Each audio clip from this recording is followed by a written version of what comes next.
Into the World Series. That's what every kid dreams of. It's heartbreaking when you don't win. Every player, I think, would feel that. The Road to Cooperstown airs Saturday at 9 a.m. Eastern on MLB Network Radio, Sirius XM 89, and the all-new Sirius XM app. New episodes drop every Tuesday wherever you get your podcast. Hey everyone, it's Justin Turbin at your 24/7 home for hoops all year long is Sirius XM NBA Radio Channel 86 and the Sirius XM app. Just search NBA Radio.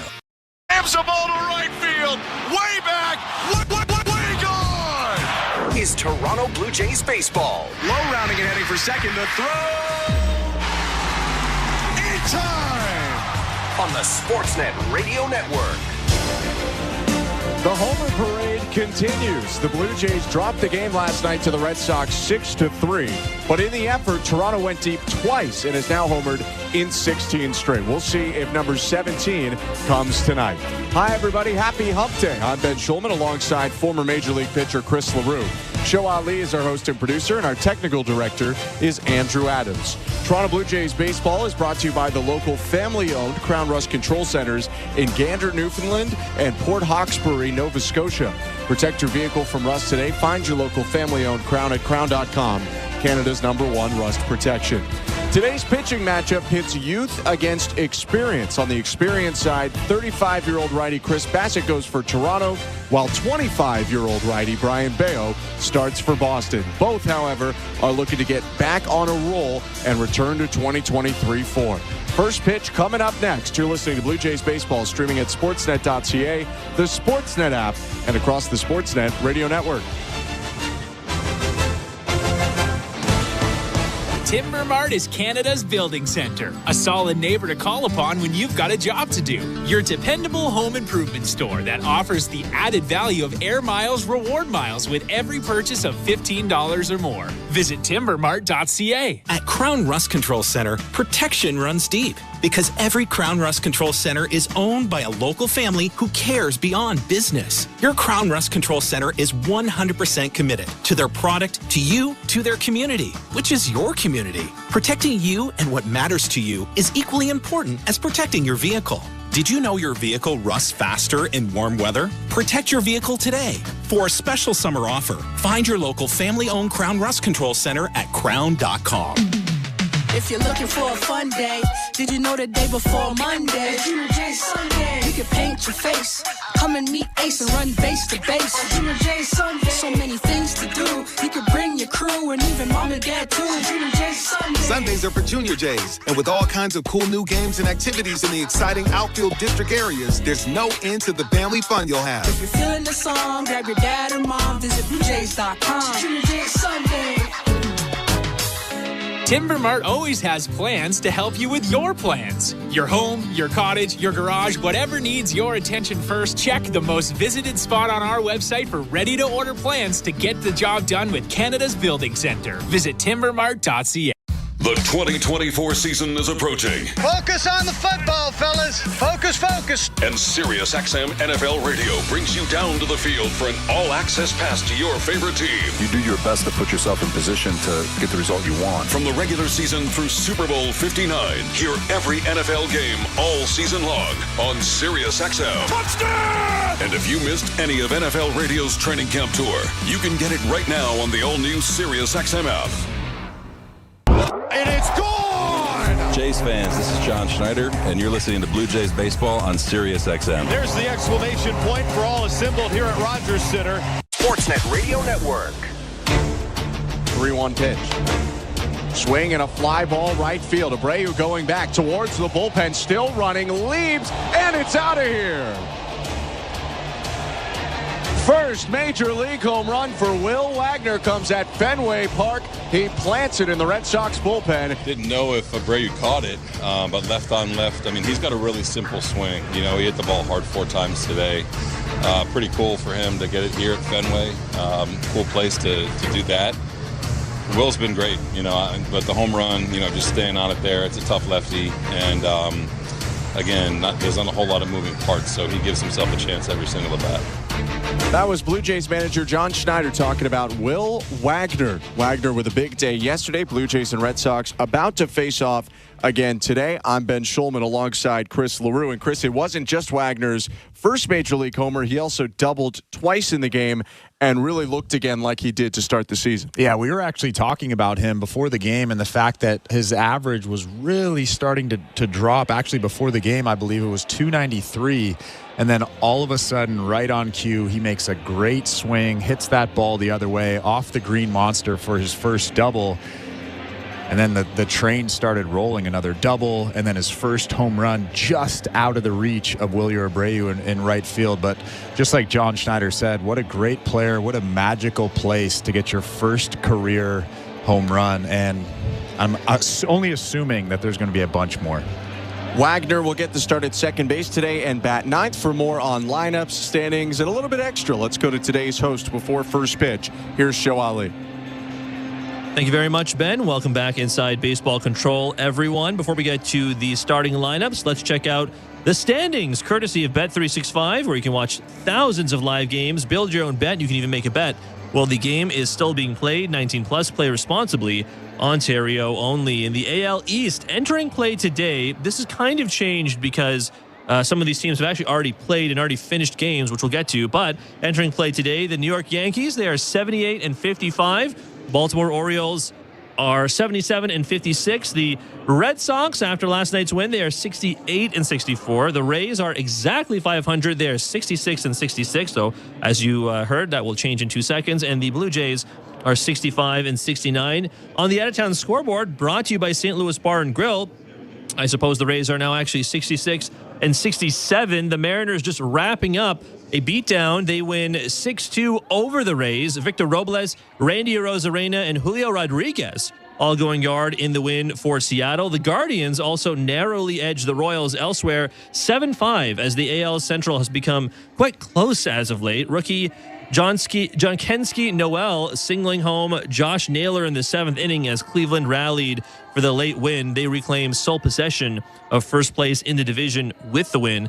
And a massive win for the Astros. They smoked the Phillies 10-0. Taijuan Walker, our old pal, gave up 13 hits and 6 earned runs. Yordan Alvarez went yard not once, not twice, but thrice. A hat trick for Yordan Alvarez. Chas McCormick had a 2-run jack, and Jake Myers added a bases-clearing double as well. So a very good day for the Houston Astros against the Philadelphia Phillies. Let's get to the starting lineups. Here's John Schneider's lineup. George Springer is batting leadoff. He is in right field. Dalton Varsho is batting second. He is in center field. Vladimir Guerrero Jr., he was DHing yesterday. Today he's at first base, batting third, batting cleanup. It's a DH day for Spencer Horwitz. Again, batting cleanup. Batting fifth is Addison Barger. He's at third base. Catching and batting sixth is Alejandro Kirk. Batting seventh is Joey Loperfido. He is in left field. Ernie Clement is at shortstop. He is batting eighth, and batting ninth. Ben and Chris were just talking about him. He hit his first career Major League home run last night. Will Wagner is batting ninth, and he's at second base. Chris Bassitt will pitch for the Toronto Blue Jays. Alex Cora's lineup is as follows. Jarren Duran is batting leadoff. He is in center field. David Hamilton is batting second. He's at second base. Tyler O'Neill is batting third in left field. Batting cleanup for the Boston Red Sox is Tristan Casas. He's at first base. In right field is Wheeler Abreu batting fifth. Batting sixth is Masataka Yoshida. He is DHing today. Connor Wong is batting seventh. He is catching. Batting eighth is Romy Gonzalez. He is at third base. And Cedon Rafaela is batting ninth. He is at shortstop. Brian Bayo will pitch for the Boston Red Sox tonight. Don't forget, we do have J-Stock tonight as well. You heard Blair and Barker earlier chatting with David Sampson and a whole host of friends. While Blair and Barker have the post-game show, Blair will throw out the numbers for you to call after this game is in the books. Quick check of the out-of-town scoreboard elsewhere as well. Still lots of baseball to come tonight along with our game. In a little while, we'll get the Braves at Twins. Of course, the Jays will take on the Braves in Atlanta in next weekend, not this coming weekend, but the following weekend. Padres at Cardinals coming at 7:45 p.m. Eastern. A little later on tonight, the Giants will take on the Brewers in Milwaukee. The Rangers are playing the White Sox at 8:10 p.m. Eastern, and the Marlins will take on the Rockies 8:40 p.m. Eastern in Colorado. Games going on right now. Rangers and White Sox actually playing the first of two doubleheader going on the south side of Chicago. The Rangers are currently up 3-1, bottom of the seventh inning at Guaranteed Rate Field. In Cincinnati, the Oakland Athletics are up 1-0, top of the third inning. The Yankees are taking on the Nationals right now, although the Nationals up 2-0 at the end of the first inning. Dylan Cruz hitting his first Major League home run in the win. And we also had Angels at Tigers, though that game is currently in a delay due to, as they like to say, inclement weather. That's it. Welcome back, of course, to Blue Jays Baseball, which is always brought to you by Crown Rust Protection. We are just a scant few minutes away from first pitch. Let's get you over to the guys calling all the action. Here's Ben Schulman and Chris LaRue. Thank you very much, Joe. The Blue Jays and the Red Sox about to face off in Boston. Blue Jays won the 2 games on Monday. Red Sox, though, picked up the win yesterday with some early offense against Yariel Rodriguez. And today, Chris Bassitt tries to slow down the Boston Bats a little bit earlier. Yeah, the biggest thing for Chris Bassitt going into this start, a lot like Yariel Rodriguez last night, is he has to throw strike one. He struggled with the command of that heater, and then he's tried to go up with the cutter a lot, and he's kind of struggled with the command of that pitch as well. So he'll have to throw strike one, and then he can mix in the elevated heater, the elevated cutter, and then bury some of his off-speed pitches. But again, I know that I sound like a broken record, but you have to throw strike one, especially to a potent offense like the Boston Red Sox. Blue Jays will bat first, though, and on the mound right now warming up for the Red Sox is the right-hander Brayan Bello, 25-year-old in his 3rd Major League season. He's 11-6 this year with a 4.95 earned run average, up about 3/4 of a run from what his ERA was last year. This will be his 25th start, and Bello's just been hit around a lot more than he was last season. Yeah, he's also a little bit erratic with his pitches. I know that he has good stuff. The sinker is 96, 97, a good slider, upper 80s. But he walked 4 guys in his last outing. He walked six guys in his previous 2 outings. So if the Blue Jays want to have success against Bello, they have to be patient tonight. It'll be George Springer, Dalton Varsho, and Vladimir Guerrero Jr. in the first inning. And that first inning is brought to you by Armstrong Bird Food. Bring nature to your backyard with Armstrong, feeding Blue Jays since 1986. Visit ArmstrongBirdFood.com. Manning the plate tonight will be Brennan Miller. The crew chief on the umpiring crew is Chris Conroy at first. Shane Livensparger umpires second, and manning third base is Brian O'Nora. Red Sox in their home white uniforms on a sunny and hot day in Boston. The Blue Jays are in the baby blues jersey and pants. You can see for George Springer the dark blue socks peeking out as he's hiked his pant legs up. Looks like Bello has done his warm-ups, and we're just about ready to go for the top of the first. Springer stepping towards the plate. Leading off once again for the Blue Jays was on twice yesterday despite not picking up a hit. Hit by a pitch and then walked and ended up scoring in the 3rd inning after he got on with a walk.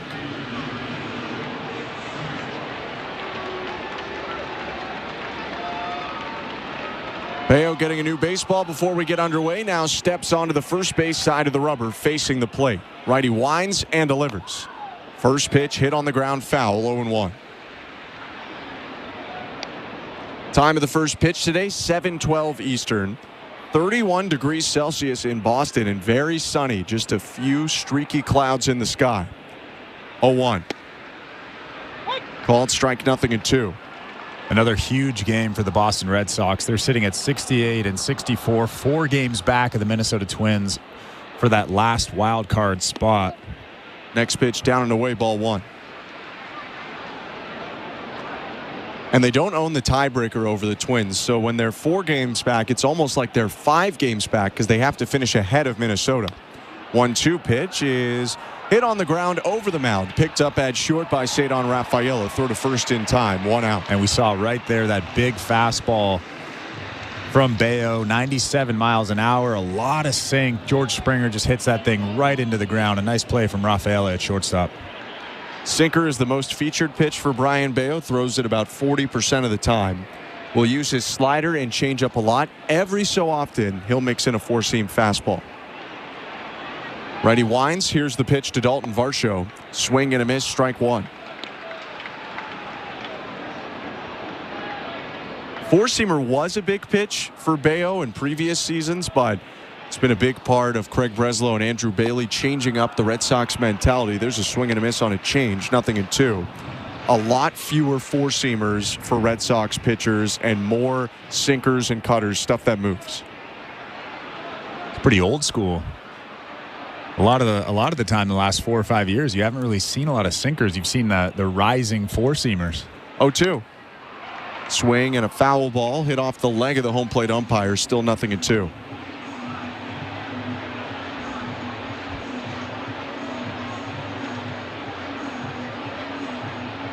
Varsho batting in the first, 1 out, no score. Bases are empty right now for the Blue Jays. Varsho on base now in 23 straight games, on twice yesterday. 0-2 pitch cut on and missed. Strike 3 gets him with the slider, and there are 2 outs. Pretty good slider right there from Bayo. Just snuck underneath the bat of Dalton Varsho. Dalton Varsho pulling that front shoulder out, spinning off of that slider. Pretty good pitch. Bayo with 2 quick outs, but here comes Vladimir Guerrero Jr. Pitch. Strike 1 on the inner third. Vlad batting .322 on the season. 27 home runs, 87 RBIs. 0-1 pitch outside, 1-1. And he's approaching an OPS of 1. It sits at .956 right now. Nearing 1,000, 1-1. Swing and a liner yanked foul, 1-2.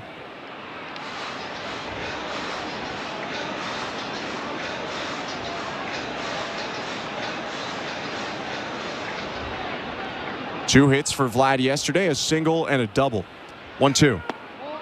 Down and away, 2 balls, 2 strikes. Guerrero adjusts his helmet, taps the plate, brings the bat up to his right shoulder. Looking out at Bayo, who winds and delivers. Called strike 3, 97 right on the outside corner, freezes Guerrero to end the inning. 2 strikeouts in a 1-2-3 top of the first for Brian Bayo, and we go to the bottom half of the first inning. No score, Blue Jays and Red Sox. Chris Bassitt comes on next. You're listening to Blue Jays Baseball, brought to you by your local family-owned Crown Rust Control Center. Streaming at sportsnet.ca and the Sportsnet Radio Network. Hey, Jays fans, ready to hit a home run with your next roofing project? Step up to the plate with GAF Timberline HDZ shingles, the official roofing shingle of the Toronto Blue Jays. Just like our Jays, GAF Timberline HDZ shingles deliver top performance with unmatched durability and protection. So, when it's time to cover your bases, choose the winning team. Visit your local Home Depot or shop online at homedepot.ca for all your roofing shingles and accessories.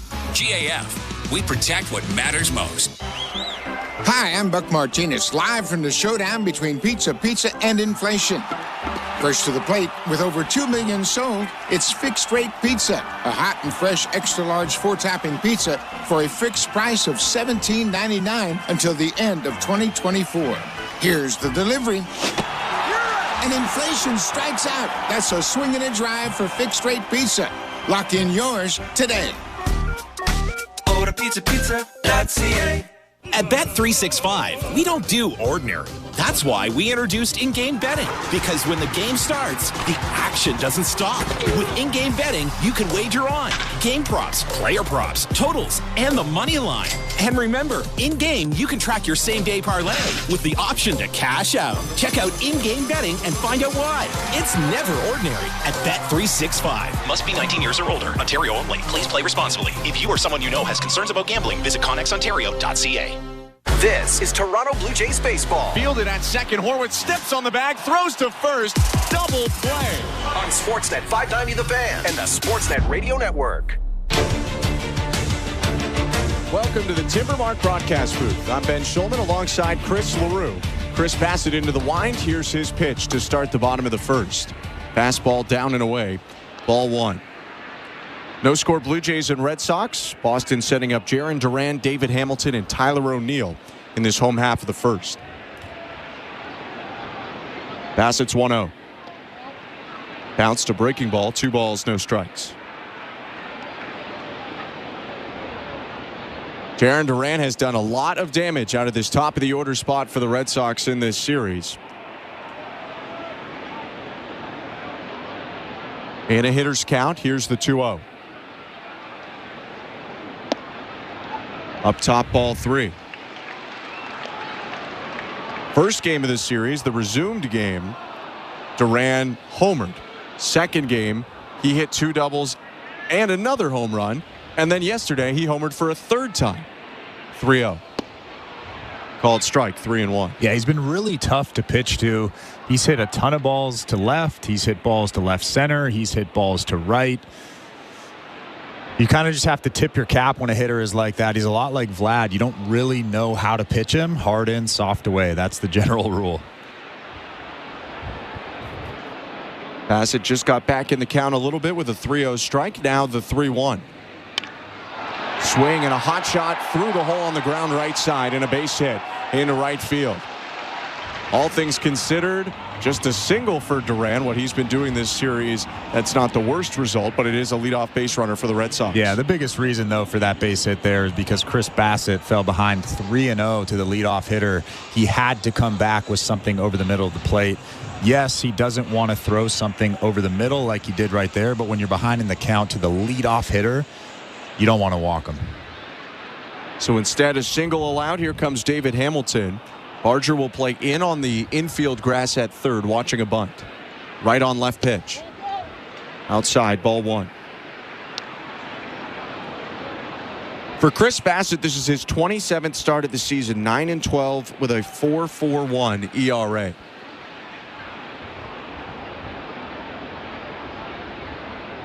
His 1-0. Swing and a fly ball right field. Springer has some room, backpedaling, still in front of the track, runs into it and makes the catch. Duran will stay at first. There's one out. Actually wasn't a bad pitch from Chris Bassitt. He's going to have to utilize that changeup if he wants to have success against these lefties in this lineup. David Hamilton was way out in front of it, and I think he got it off the end of the bat. It's the kitchen sink from Bassitt. 3 fastballs, 3 breaking balls, a splitter, and a changeup. Gets a little more simple when he faces a right-handed hitter like the guy coming up right now, Tyler O'Neill.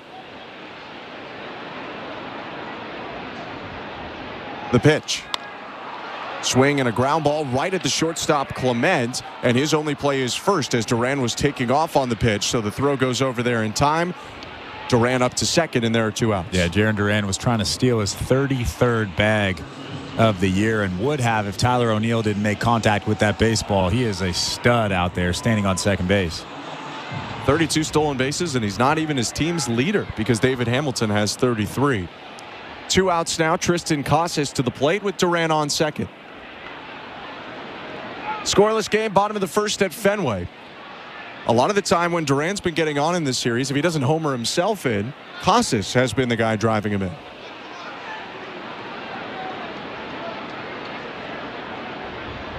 Left-handed hitter batting just under 280, 8 home runs in 34 games. The pitch. Called strike one, backdoor cutter. 8 home runs in 34 games. What's that pace, Ben? That pace is close to 40. Yeah. It's a little bit under 40, I believe, but it's close to 40. 0-1. And it hit him on the knee.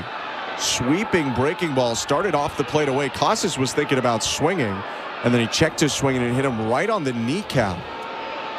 He went down in a heap, but he is taking off his equipment and standing now. So I think he's all right, but it is a tender spot to get it, obviously. Yeah, that is a tough place to get hit. We just saw that slow motion replay right on the inside of that left leg, the left kneecap there. He's running down to first base, but there's no way that feels good. Good to see that Casas is all right, though. Has missed the majority of the season dealing with a rib strain. So good for him to remain in this ball game and head down to first. Now Wilyer Abreu will come up for the Red Sox with 2 on and 2 out in the bottom of the first inning. Abreu, the right fielder, once again today, bats from the left side. Bassitt's pitch. Outside, ball one. Last pitch for Bassitt was only his 11th so far, which at least surprised me when you look at the fact that this is his 5th batter faced, and he started 3-0 against Jarren Duran. About to deliver his 12th pitch. Abreu hits it on the ground, left side, through the hole, a base hit. Duran around third, trying to score. Throw from low, Perfito bounces in just late. And that'll be an RBI single for Wilyer Abreu in a 1-0 Red Sox lead. Well, ironically, that might have been his best pitch of the ball game. A pretty good sinker down and away, almost off the plate, but Abreu just sticks the bat out, hits a little weak ground ball through the hole on the left side for a 1-0 Boston lead. Yeah, that pitch out of the strike zone, off the plate away, and Abreu didn't hit it all that hard, but hit it to the right spot. Loperfido charged quickly and at least gave the Blue Jays a chance, but with the speed of Duran and 2 outs, so he's running on contact, it was kind of academic that he was going to score. So 1-0 Boston in the first, still 2 on and 2 outs. Masataka Yoshida takes the first pitch way outside, ball 1. When Loperfido fielded that ball and let go of that throw, he was about 15 feet from the infield. He was really close to home plate. Another day manning the monster for Loperfido. 1-0. Yoshida slices it foul, almost goes down to a knee. It's 1-1.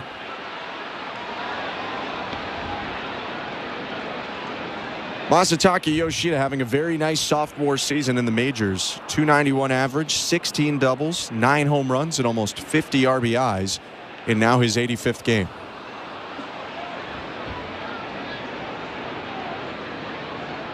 One.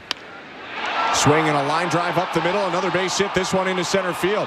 Casas slips going around third. I think they were giving him the stop sign anyway, and that's why he slipped. He will head back to the base, so a run does not score, but it's now bases loaded for Boston. Yeah, the Blue Jays got lucky there. Yoshida with a bullet up the middle on a fastball that was right down the middle, 93 miles an hour. Again, Chris Bassitt falling behind another hitter. If you're going to have success in this ball game, you have to get ahead 0-1. They're pretty lucky. It looks like Casas might have been going. Did he trip over the bag?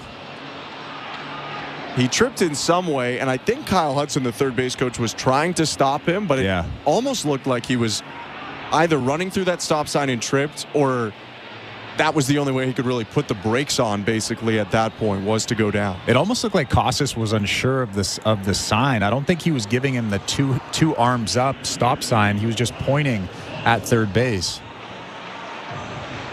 While Casas and Kyle Hudson sort that out, Pete Walker went to the mound to talk to Chris Bassitt.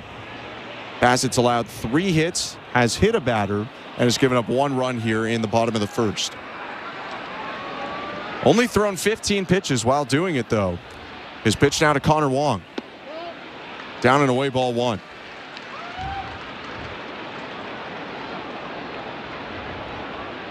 Wong catching for the second time in this series. Caught the night game on day 1 and now back in there today after a day off yesterday.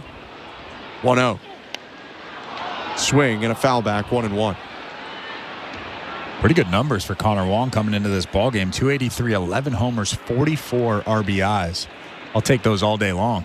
15 doubles as well. And like almost every catcher, he's not an everyday guy, so it's not like he has 130 games under his belt. More like 100. Right on right pitch. Low, 2 balls and 1 strike.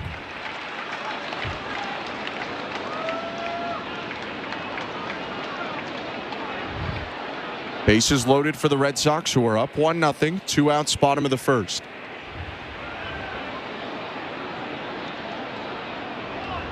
Bassitt from the stretch, delivers the pitch.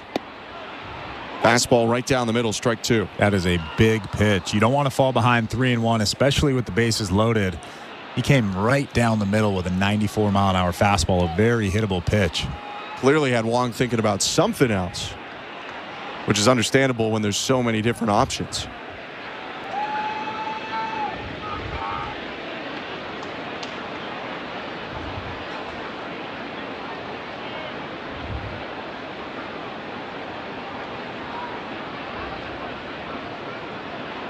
Two. Swing and a miss, strike 3. Gets him on a sweeper away, and Bassitt escapes the jam mostly, only giving up 1 and leaving the bases loaded. It's 1-0 Red Sox after an inning. You're listening to Blue Jays Baseball, brought to you by your local family-owned Crown Rust Control Center, streaming at sportsnet.ca and the Sportsnet Radio Network. Jimmy Buffett fans have their favorite island escape music. I wanna go back. Songs of reflection. Bubbles up, they will point you towards home. and party anthems. It's 5 o'clock somewhere. Listeners voted. Now, wrap up summer with the Jimmy Buffett Top 100 Countdown. Starts Friday, 8 a.m. Eastern, 5 Pacific on Radio Margaritaville, Channel 24, and at home on the SiriusXM app. Nothing matches the passion, the excitement, the history-making moments of college sports. My goodness! And nobody takes you inside the greatest campuses and stadiums across the country like SiriusXM College Sports Radio. Listen to all of the play-by-play action, expert analysis, and in-depth interviews with your favorite team. No matter the season, we have something for you. Your home for all things college sports is on SiriusXM College Sports Radio, Channel 84.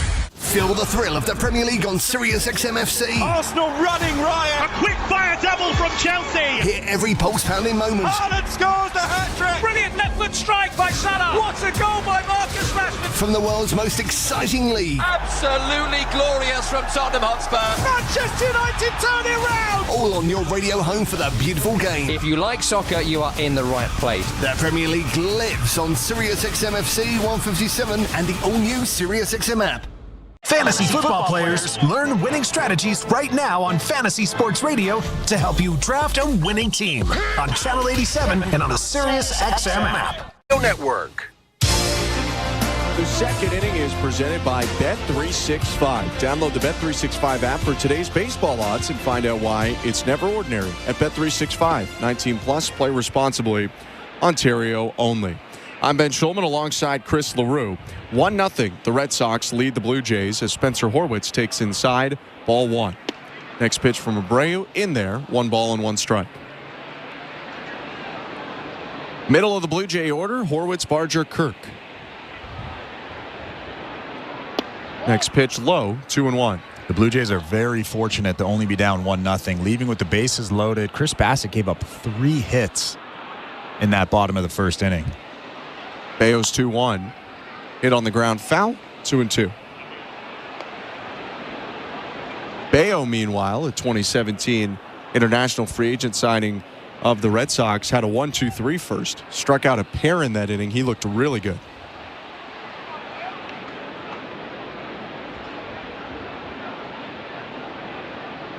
The 2-2.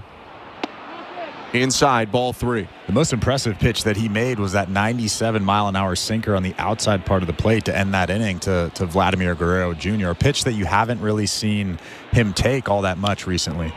Horwitz bounces the 3-2 to first base. Casas gloves it and steps on the bag. 1 out. Last season, Jays Care's Super September take-home jackpot hit an MLB record $5.9 million. And this year, you could be one of 10 winners splitting the life-changing mega jackpot. Plus, you can enter to win 10 unforgettable experiences. Get your tickets now at bluejays.com/5050 from Ontario or Nova Scotia. First pitch to Addison Barger. He shows bunt, pulls it back, and takes it for a strike, 0-1. Barger batting an even 200 on the year, 0-1. Swing and a miss. Gets him on a back foot slider. It's 0-2. Well, the reason why Addison Barger kind of showed bunt at least a little bit on that first pitch was Romy Gonzalez was playing about where the shortstop would normally play. 0-2 pitch, low, 1-2.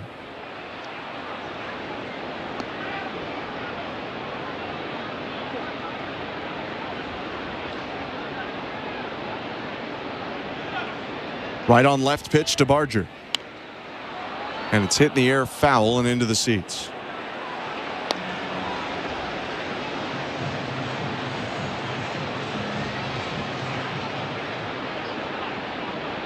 Ryan Bayo loves using the changeup to left-handed hitters. Haven't seen it yet against Barger.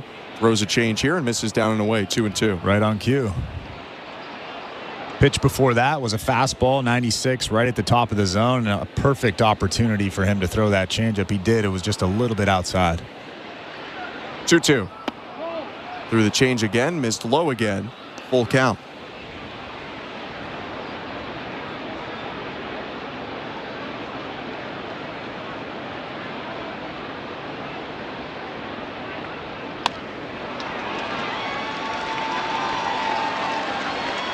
Next pitch to Addison Barger is hit in the air deep, and that ball is going to go into the left field corner. Barger around first, headed into second, and that will be a double for Addison Barger, who got on a sinker left middle in. Yeah, that's a pretty good pitch from Brian Bayo, but an even better swing from Addison Barger. He showed the ability to go to left field, to go to center field. He's been pretty good all over the field. So 1-0 Red Sox, 1 out runner on second, and Alejandro Kirk is up to the plate. Kirk is the catcher and number 6 hitter in the Blue Jays order today. Swings at the first pitch, and it's lifted behind the plate, and the catch is made by Connor Wong. There are 2 outs. 98 miles an hour right there at the top of the zone from Brian Bayo. Pretty good pitch. Not much you can do but pop that thing up with Alejandro Kirk. So 2 down now, but still runner in scoring position for the Blue Jays. Single could tie it up. It's 1-0 Red Sox, top of the second. Joey Loperfido to the plate. Brian Bayo into the wind. And here comes the pitch. Outside and high, ball 1. For Bayo, that changeup we were talking about before was his bread and butter pitch coming up in the minors. Huge prospect for the Red Sox as he got closer to the major leagues. Stole headlines in 2022. He threw a 7-inning no-hitter as a member of the Worcester Red Sox. Next pitch is lifted to left field, and that's going to get down for a base hit. Barger around third, headed to the plate. He comes in to score, and it's an RBI single for Joey Loperfido. Or pardon me, they rule it a catch by Tyler O'Neill.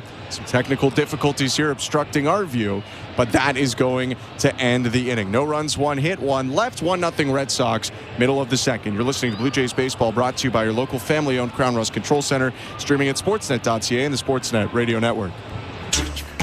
We're 2menintruck.ca. We've got lots of men and lots of trucks, so get ready to be moved. Think 2menintruck.ca. So when you gotta move, all moving day. Think 2menintruck.ca. Cause all of us movers are not the same. So that's our company name, 2menintruck.ca. We're lots of men with lots of trucks, so give us a call today. So, you want to be a Looney Dogger, eh? Every Tuesday Blue Jays home game is Looney Dogs Night, presented by Schneider's. Grab $1 hot dogs from various concession stands around Rogers Center. Plus, stop by the Schneider's Porch, your hot dog headquarters. The destination for a one-of-a-kind hot dog experience with excellent ballpark views. So, whether you're the relish ringleader or 7th-inning snacker, no Blue Jays game is complete without hot dogs. Don't miss out on this delicious deal. Looney Dogs Night, presented by Schneider's. For tickets, visit BlueJays.com. At Crown Rust Control, protection runs deep because every Crown Rust Control Center is owned by a local family who cares beyond business. Your Crown Rust Control is 100% committed to their product, to you, to their community, which is your community. Protecting you and what matters to you is equally important as protecting your vehicle. Did you know your vehicle rusts faster in warm weather? Protect your vehicle today. For a special summer offer, find your local family-owned Crown Rust Control Center at crown.com.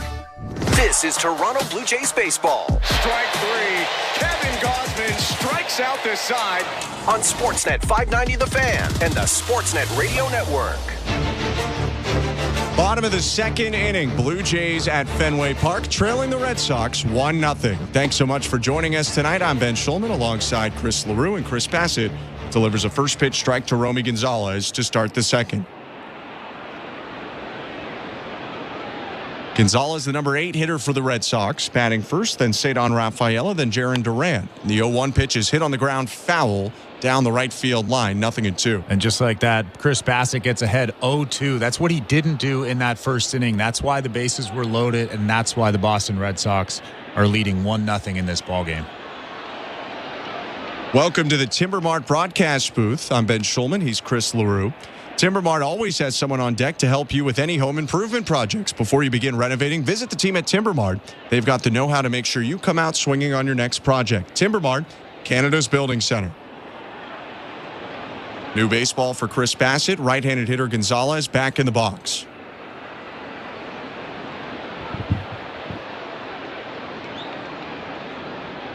0-2. Down and away, ball 1. Well, clearly Chris Bassitt has found something. He's gone 0-2 to the first 2 batters he's faced in this inning. He really didn't do that at all. He fell behind almost every batter in that first inning. Gonzalez leading off the second here. Red Sox had 3 hits in the first. 1-2. Swing and a miss, strike 3. Goes back to the sweeper that he used to strike out Wong, and he strikes out Gonzalez with it as well. 1 out here in the bottom of the second. Yeah, that thing was nasty. Gonzalez was way out in front of that sweeper. Started on the inside part of the plate and broke off the plate outside. Pretty good pitch right there. For those who may be wondering, the sweeper for Bassitt is a little bit harder than his curveball and moves a little more east-west rather than north-south. Pitch to Cedon Rafaela. Strike 1. Rafaela, the shortstop once again, plays the impressive mix of shortstop center field for Boston. 0-1. Swing and a miss. Very slow curveball, nothing in 2. That was 72 miles an hour from Bassitt. Righty back on the rubber and nods. The wind and the 0-2. Swing and a miss, strike 3. Goes back to the sweeper again. He has struck out 3 Red Sox in a row chasing sweepers down and away, and there are 2 outs in the bottom of the second. And that sweeper had a ton of movement, maybe the most movement I've seen that thing have all season long. Started in off the plate and broke about 2 feet off the plate. Rafaela was way out in front of it. A wild swing from him. For Chris Bassitt, that strikeout, a big milestone, his 1,000th career. 2 down now, and the pitch to Jarren Duran. High and outside, ball 1.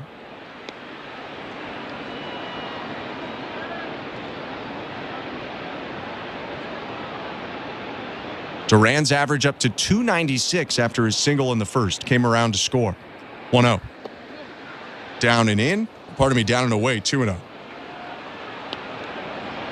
I mean, Chris Bassitt looks like a different guy right now than he did in that first inning. He is all over the strike zone, a lot of life through the strike zone. His off-speed pitches have lots of spin, some tight spin. Even the confidence out on that mound right now is different. His pitch on the outside corner to get back in the count. It's 2-1.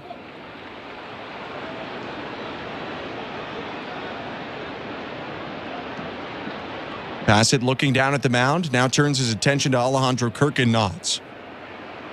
Righty's offering. Line to right field, foul ball. Just bounced in front of the tarp and went off the netting. That'll be flipped into the seats for the fans. It's 2-2. Well, if there's one guy you don't want to hang a breaking ball to, it's Duran. He's done damage in this series. Homers in all 3 of the previous games. And 20 home runs now on the season.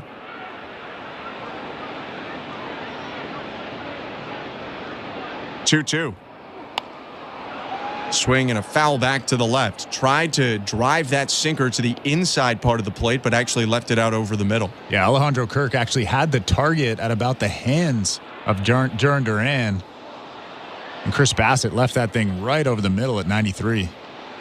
And when you say the hands, quite literally, like he wasn't on the upper inner part of the plate. He was behind Duran. 2-2 again. Down and in, ball 3. Kirk has done this a little bit recently, being very exaggerated with his setups. On that pitch that Bassitt tried to go up and in, at least half of Alejandro Kirk was hidden behind Jarren Duran. He goes inside again, 3-2. Swing and a pop-up back into the seats, foul. That one delivered much more where Kirk wanted it to be rather than 2 pitches ago. Yeah, that was that cutter that he's thrown so often recently. The elevated cutter towards the hands of left-handed hitters, away from righties, but he really wants to get that thing elevated. He loves to throw it to the top of the strike zone. 3-2. Swing and a ground ball, foul back behind the plate. 1-0 Red Sox, 2 outs, bottom of the second inning. Bassitt has struck out the previous 2 hitters in this inning and 3 straight going back to the first.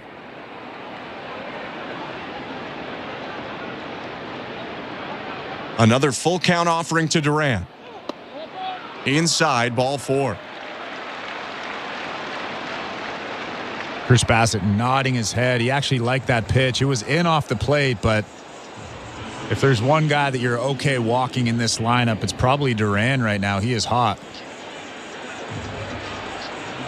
Duran fouled off 3 two-strike pitches, too. Really earned that walk in a 9-pitch at-bat. He's leading off first, probably ready to run as David Hamilton comes up to the plate. Bassitt turns and throws over to first, and Duran gets back with a dive. Yeah, and I wouldn't be surprised if Duran takes off either the first or the second pitch. Chris Bassitt isn't the quickest to home plate. Very long with that arm swing, pretty high with that leg lift. The pitch to David Hamilton at the knees, outside corner, strike 1.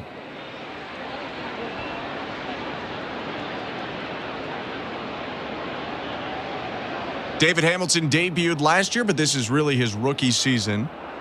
Batting .252, 17 doubles, 8 home runs, and 33 stolen bases. 0-1 pitch outside, 1 ball, 1 strike. Jarren Duran actually took a couple of hard steps and then put the brakes on. Wonder if he tripped or he just didn't get a good jump, but I don't know. I'm surprised he hasn't taken off yet. 32 stolen bases for Duran, only thrown out 4 times. 1-1.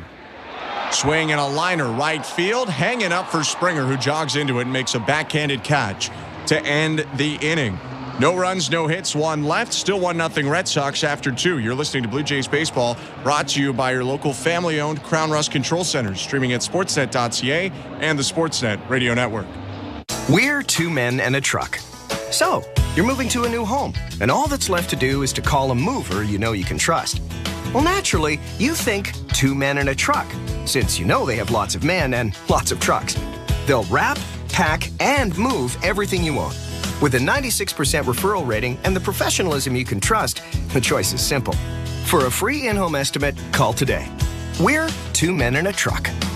2 men and a truck, the movers who care. The Blue Jays are inviting you to work from Dome.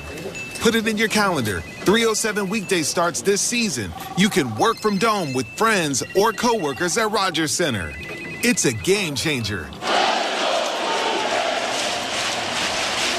Make the ballpark your office for the afternoon. Work from Dome, 307 weekday starts. Let's touch base. Check out ticket options on BlueJays.com/workfromdome. At Bet365, we don't do ordinary. That's why we introduced in-game betting. Because when the game starts, the action doesn't stop. With in-game betting, you can wager on game props, player props, totals, and the money line. And remember, in-game, you can track your same-day parlay with the option to cash out. Check out in-game betting and find out why. It's never ordinary at Bet365. Must be 19 years or older. Ontario only. Please play responsibly. If you or someone you know has concerns about gambling, visit connexontario.ca. I give you the world, but there's other planets too. Hola, soy Vladimir Guerrero Jr. Está escuchando a Toronto Blue Jays Baseball en la radio de Sportsnet. The third inning is brought to you by the local family-owned Crown Rust Control Centers in Gander, Newfoundland, and Port Hawkesbury, Nova Scotia. Protect your vehicle from rust today. Find your local family-owned Crown at crown.com, Canada's #1 rust protection. Ernie Clement hits it on the ground up the middle. First pitch of the inning. Legs it out to first, but no, it's going to be a spin and a throw from the shortstop, Cedon Rafaela, for the first out. Ernie Clement actually thought that he was safe at first base. He gave the safe call as he was crossing first base. The Blue Jays are going to take a look at this. Really nice play by Rafaela. Stumbling as he reached down, crossing the second base bag, spun, and the throw was right on the money to Casas. But that was a pretty close one at first. Yeah, the Blue Jays aren't going to review this, but it's one of those plays where it's really close at first base, but the call on the field is out, so I don't see them overturning that. Will Wagner steps up, takes strike 1. Now Brian Bayo in the wind. Here's the pitch. Called strike again, looked a little inside. It's 0-2.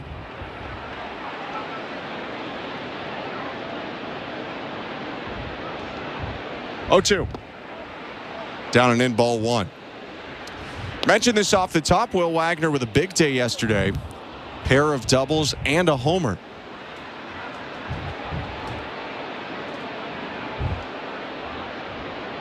Right on left, the pitch.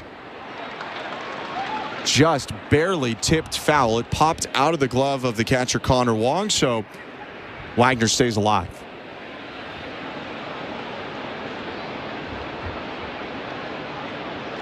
One out, top of the third, the pitch. Swing and a miss, strike three, gets him on that changeup. And for Bayo, his third strikeout. Yeah, that's a really tough changeup. 87, 88 with that thing, a little bit of downward action. When you're a guy who throws 96 to 98 miles an hour with a lot of run on your fastball, just throwing that different look, it's 10 miles an hour difference. I mean, you could see Will Wagner, who's a good hitter, was way out in front of that thing. George Springer steps up, fouls back the first pitch, 0-1. 2 down, bases empty, 1-0 Red Sox, top of the third. Second time through now for the Blue Jays. Here's the pitch. Hit foul left side. Springer falls down to the seat of his pants. 0-2.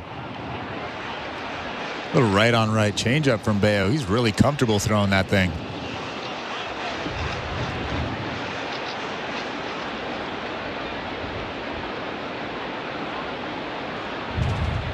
Three strikeouts for Bayo. Last one came on the change. 0-2.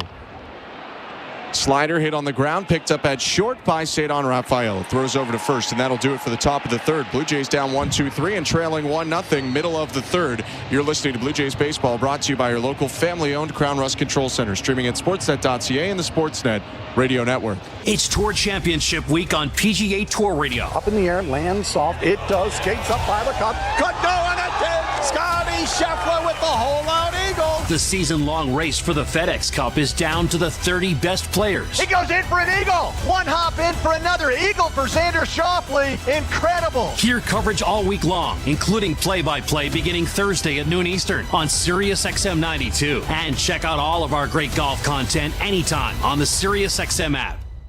Be the most informed player in your fantasy football league by listening to the experts on Fantasy Sports Radio. I want to thank you guys for making me a better fantasy player. Hear player rankings, position breakdowns, and expert drafts. There is no bigger value today than Dak Prescott. Going deep down the right side, got a man, caught, touchdown Cowboys. The road to a fantasy football championship begins with Fantasy Sports Radio. Channel 87 in the car and on the all-new SiriusXM app. This is Dave LaGreca, creator of the biggest pro wrestling show on the planet, Busted Open.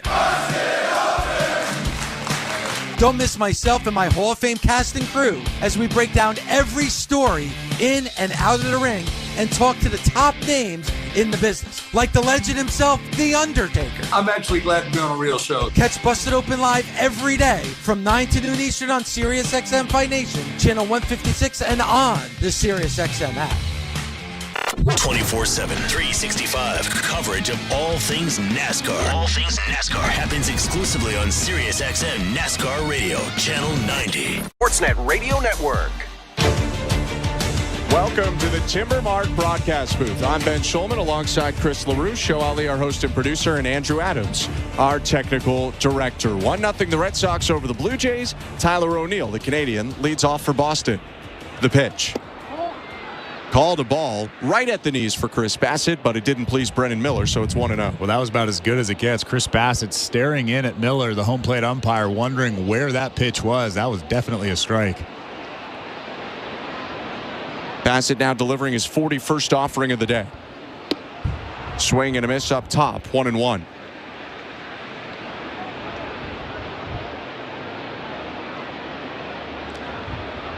Tyler O'Neill, a longtime Cardinal, 1 year now with Boston, and is a free agent coming up after the season. 1-1. Swing and a miss at a breaking ball, 1-2. I will say this, he is a very proud Canadian. I don't know if that means anything, but he is a proud Canadian. It's a positive, even if it doesn't mean anything anywhere else. O'Neill from Burnaby, went to high school in Maple Ridge, BC. 1-2 pitch, high, 2 balls, 2 strikes. There was that elevated cutter again. You could see Alejandro Kirk with the target up above the strike zone, just missed right there.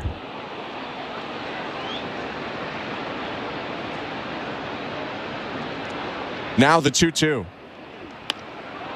Swing and a sharp liner to right field. Springer runs toward right center and brings it in. 1 out. Let's go to the out-of-town scoreboard, which is brought to you by St. Louis Bar and Grill. Devilishly good since Toronto first raised the trophy in '92. Rib Sanity is on now until September 8th. All you can eat ribs for just $27.99. Visit stlouiswings.com for details. Always devilishly good. 2022 World Series rematch between Houston and Philadelphia. That series wrapped up today. Phillies were looking to sweep the Astros. Pitch to Tristan Casas, strike 1. But instead, Spencer Arrighetti, the pitcher for Houston, took a no-hitter into the 8th inning. Houston scored 10 runs, and they dominated the Phillies. That one was 10-0 final on the St. Louis Bar and Grill out-of-town scoreboard. 0-1. Outside, 1 ball, 1 strike. The Washington Nationals in Washington are leading the Yankees 4-1. Guess who hit a homer? Aaron Judge? Jazz Chisholm. Come on. All right.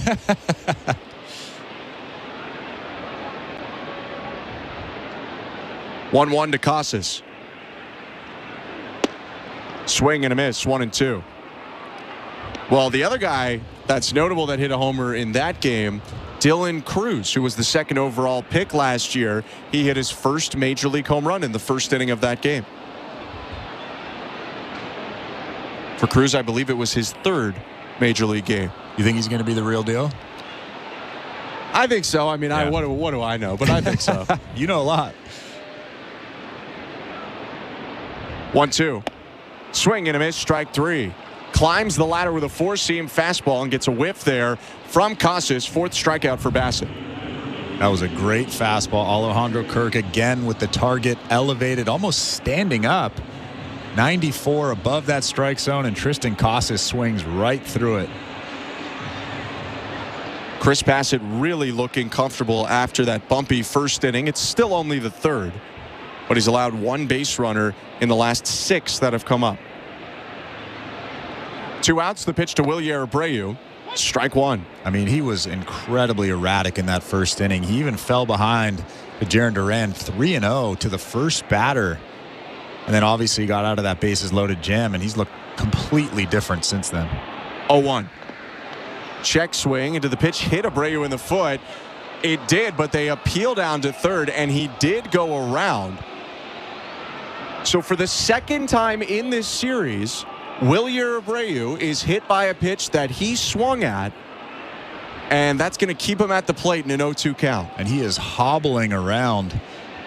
I don't know if he's doing a little bit of acting, but that ball hit him right in the left toe. Can't feel good. Yeah, that feels like a tough spot to take it, even if it is a 75-mile-per-hour sweeper. But that sweeper tonight has so much east to west movement, right to left movement. You can kind of understand why Wagner Feature was way out in front of that pitch, and it hit him in the toe. I mean, I've never seen his sweeper have this much movement on it. So Abreu back in the box because he did swing on appeal. So it's now 0-2, 2 outs. Bassitt's pitch. Outside, ball 1.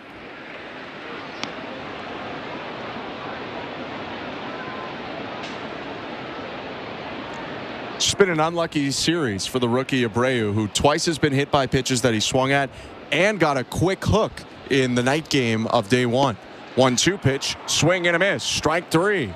Goes up top again with a fastball, this time a cutter, and picks up his 5th strikeout of the game. Still 1-0 for the Red Sox over the Blue Jays, but Chris Bassitt's starting to roll here. We'll be back for the 4th inning. You're listening to Blue Jays Baseball, brought to you by your local family-owned Crown Rust Control Center, streaming at sportsnet.ca and the Sportsnet Radio Network. Embrace the power. That is bold.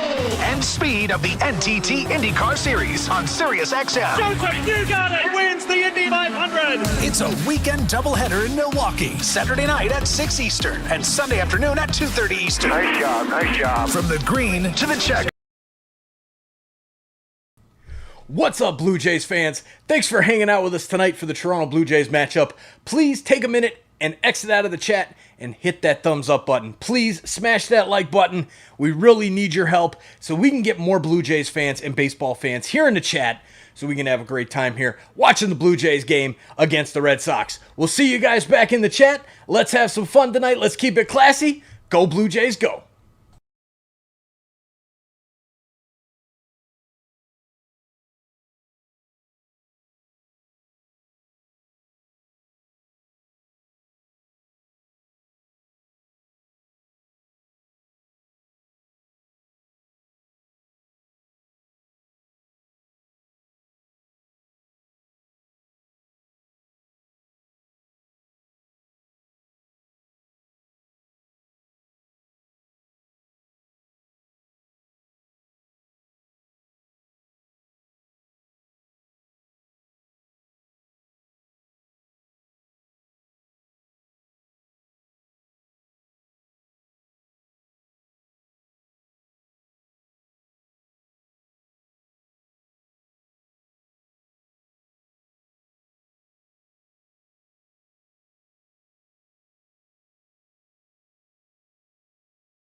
Games still being played.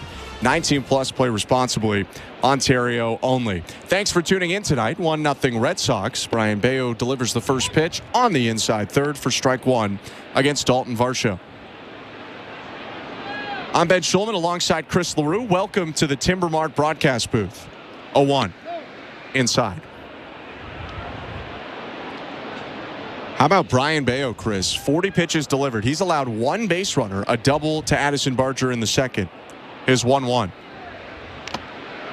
Fouled back, 1-2. I mean, he threw a pretty good slider right there, but he's basically been a two-pitch pitcher, fastball, changeup, and his fastball is just darting through the strike zone, a ton of life, really locating it well.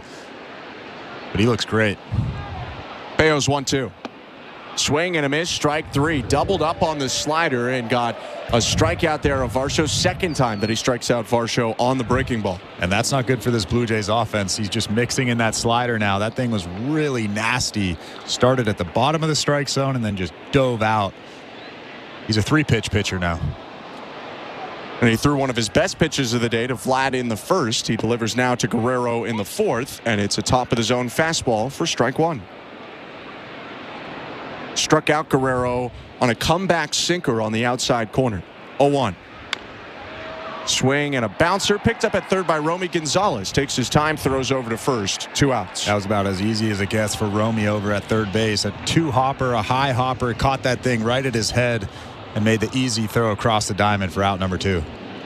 Gonzalez, a former White Sox. And with that, let's go to the St. Louis Bar and Grill out of town scoreboard, where, Chris, your former club, the Pirates, had a very tough one today. I thought you were going to say the Yankees. No. We've talked Yankees. The Pirates lost to the Cubs 14-10 today on the St. Louis Bar and Grill out of town scoreboard. First pitch to Spencer Horwitz is strike one. In Boston, by the way, it's 1-0 Red Sox. 2 outs, space is empty, top of the fourth. 0-1. Down and in. It's not, though, just that they gave up 14 runs and lost. That would be tough usually, but the Pirates were up 10-3. 1-1 pitch, fouled back 1-2. 10-3 going into the seventh. Like, not 10-3 in the first, but going into the seventh inning, the Cubs scored 2 in the seventh, 3 in the eighth, and 6 in the ninth, including 5 off of Pirates closer David Bednar. 1-2. Swing and a miss, strike three. How about Brian Bayo? A pair of strikeouts in another 1-2-3 inning. The Blue Jays with just one base runner through 4 innings trail 1-0 at the middle of the fourth. You're listening to Blue Jays Baseball, brought to you by your local family-owned Crown Rust Control Center, streaming at sportsnet.ca and the Sportsnet Radio Network. We're 2 men in a truck, the movers who care. You never know when cardiac arrest can happen. That's why each and every one of our trucks carries a life-saving Mikey defibrillator as part of our Mikey on Board program. Whether we're on the highway or in front of your house, we're prepared to help anyone whose heart may skip a beat. The Mikey Network has saved many lives, making Mikeys accessible to the public. And now they're on board our trucks. We're two men in a truck. Two men and a truck, the movers who care. Hi, I'm Buck Martinez, live from the showdown between Pizza and inflation. First to the plate, Pizza's big hitter, fixed rate pizza. An extra large 4-topping pizza for a fixed price of $17.99 until the end of 2024. I dare say, folks, inflation stands no chance against this all-star. Here's the delivery. And inflation strikes out. That's a swing and a drive for fixed rate pizza. Lock in yours today. Order pizza.ca. At Bet365, we don't do ordinary. That's why we introduced in-game betting. Because when the game starts, the action doesn't stop. With in-game betting, you can wager on game props, player props, totals, and the money line. And remember, in-game, you can track your same-day parlay with the option to cash out. Check out in-game betting and find out why. It's never ordinary at Bet365. Must be 19 years or older. Ontario only. Please play responsibly. If you or someone you know has concerns about gambling, visit connexontario.ca. This is Toronto Blue Jays baseball. He dives, and he made the catch. On Sportsnet 590 The Fan and the Sportsnet Radio Network. Home half of the fourth, Red Sox 1, Blue Jays nothing. Chris Bassitt into the wind. His pitch to Masataka Yoshida is a big breaking ball that just misses outside. Ball 1. Alejandro Kirk actually tilted his head. He did a great job framing that pitch. Chris Bassitt is actually asking where that pitch was. I thought it was a ball, but it seems like everybody thought it was a strike. Now the 1-0. Swing and a miss, 1-1. I mean, you caught at a high level. Is all of that stuff like tilting your head, holding it longer, is that part of working an umpire? Is there strategy to that? Well, there's definitely a fine line. You can't overdo it, and I think Alejandro Kirk is really good at it. You'll see him tilt his head once in a while. 1-1 is up high, 2-1. That's letting the umpire know, who's ever behind home plate, hey, I thought that was a strike. Obviously, you didn't think that was a strike. Maybe next time he'll change his mind, and you kind of try to talk him into it just with a little body motion there. But no, Alejandro Kirk is one of the best at that. 2-1. Inside 3-1. I guess the big no-no is kind of turn fully around and look at the umpire. That feels like something that's maybe a little too far. I was pitching in spring training once with the Pirates, and Russell Martin, who I've known forever, he did that. 3-1 pitch. Hit hard, but diving stop at first on the ground ball by Guerrero, and he'll flip to Bassitt for the out. So I threw a pitch that was almost right down the middle. Russ turns around to whoever was umpiring, and as soon as he turned around, he got tossed. This is a spring this is the first inning of a spring training game, and Russell Martin got tossed. It feels like not you, but everyone involved in that was maybe taking it a little too seriously. Well, Russ just wanted to go home to the pool. Right. Nice play by Guerrero, diving to his right to stop that screamer off the bat of Masataka Yoshida, and there's one out now in the bottom of the fourth. The pitch to Connor Wong. Hit foul, 0-1. Wong, a strikeout victim to Bassitt back in the first. He was up when the bases were loaded with 2 outs and struck out on a sweeper.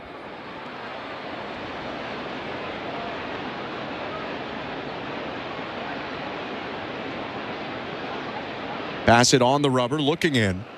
Here's the 0-1.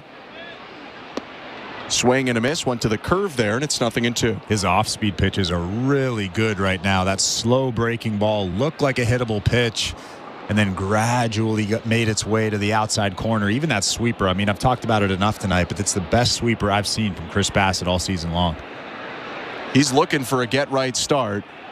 Plastic bag just flew on the field, so that'll stop play. Bassitt's walking toward the plate to pick it up. Well, if there's one guy that's going to be annoyed by that plastic bag floating across the field, it's Chris Bassitt.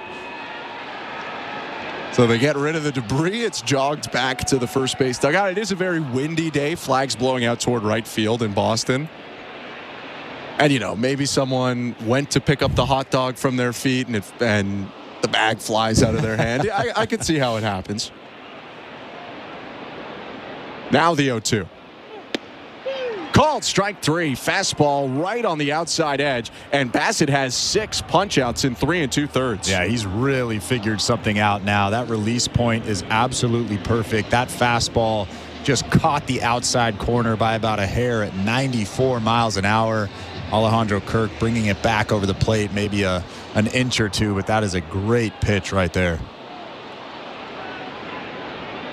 Bassitt takes a breath before he deals to Romy Gonzalez with 2 outs. Pitch on the way. Strike one. I mean, he looks like a completely different guy than that first inning when he struggled.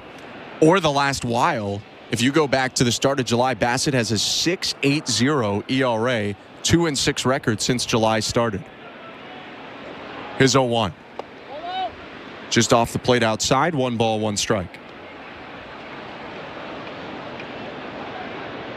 And Bassitt going into July was leading the Blue Jays rotation in ERA. It was kind of Barrios hot early, and then Bassitt was the hottest pitcher in the earlier stages of the season. 1-1. Swing and a ground ball, foul just past the third base bag, 1-2.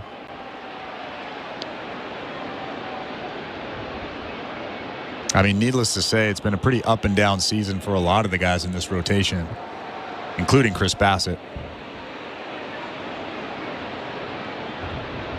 Bassitt going to the back of the mound, and now time asked for by Romy Gonzalez.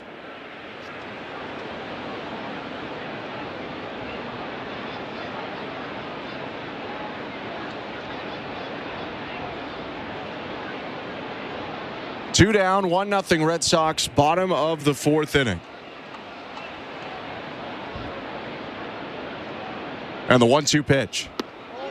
Down and away, 2 balls, 2 strikes. Tried to go down and away with that cutter. That's probably the first time I've seen them actually go down and away with that cutter. Normally it's at the top of the strike zone or above that strike zone. Bassitt going back to his right hip to call a pitch, nods to Kirk. 2-2 offering. Called strike 3. Freezes him on a sinker. Back-to-back strikeouts for Bassitt and another 1-2-3 inning. He has 7 punch-outs in 4 innings of 1-run ball, but the Blue Jays trying to get something going offensively. They trail 1-0 going to the 5th. You're listening to Blue Jays Baseball, brought to you by your local family-owned Crown Rust Control Center, streaming at sportsnet.ca and the Sportsnet Radio Network. Bingo!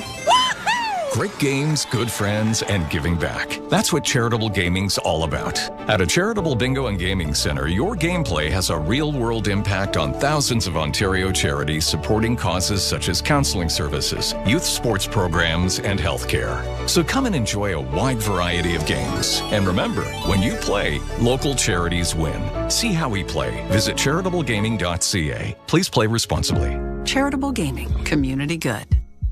Switch to Freedom Mobile and get 50 gigs to use in Canada, the US, and Mexico for just $35 a month for 18 months. That's all the savings, none of the worries. Conditions apply. Details at freedommobile.ca. Summer's here, and you can now get almost anything you need delivered with Uber Eats. What do we mean by almost? You can't get a well-groomed lawn delivered, but you can get chicken parmesan delivered. Sunshine? No. Some wine? Yes. Get almost anything delivered with Uber Eats. Order now. Alcohol in select markets. See app for details. Hi, this is Greg Carrasco from Oakville Nissan, and if you can come up with $7 a day, I repeat, $7 a day, you can get a brand new 2024 Nissan Kicks. For a very limited time, folks, get a 2024 Nissan Kicks with $29.95 down for only $7 a day. That deal is crazy, man. There's something happening here at OakvilleNissan.com. Everywhere you look. Hey, this is Eric Swanson. You're listening to Toronto Blue Jays Baseball on the Sportsnet Radio Network. Big time in a small town.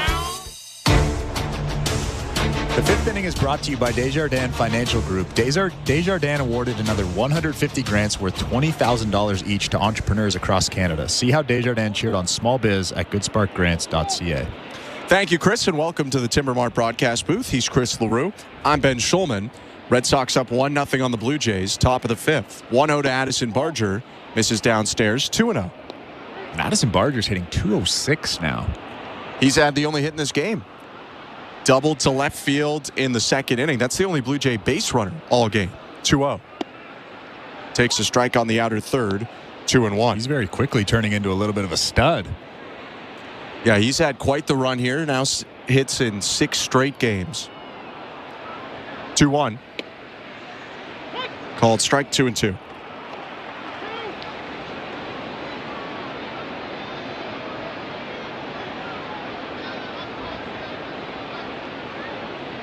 Barger leading off, then Kirk and Loperfido. Bayo's pitch. And that's going to be ball 4.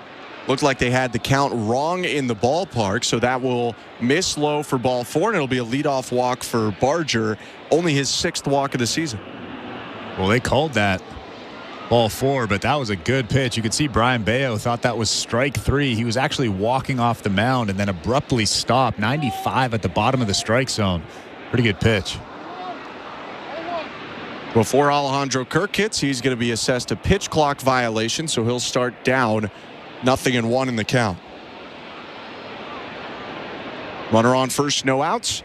The pitch to Kirk. Called strike, and after one pitch, he's down 0-2. Well, that makes no sense. Kirk batting in the 240s on the season, came up with a hit yesterday. 0-2. Swing and a chopper right at the shortstop, Rafaela. Flips to second one, over to first, double play. Another high chopper, easy double play, especially with Alejandro Kirk running a little bit slower of a guy out of the box, but Rafaela with a little underhand to David Hamilton at second base. And they beat Alejandro Kirk at first base by about 4 or 5 steps. So 2 down now, bases empty, still 1-0 Boston, top of the 5th. Joey Loperfido takes a fastball up and in. That was dangerous at 95. Almost hit Loperfido in the head, but he twisted out of the way and lost his helmet in the process.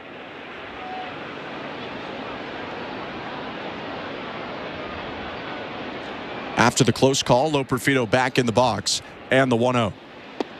Swing and a miss, 1-1. Let's go to the St. Louis Bar and Grill out of town scoreboard. Nationals now up 5-2 on the Yankees in the top of the 5th. Stay hot, Dylan Cruz, an RBI double. 1-1. Bounce foul, 1-2. I guess he is the real deal.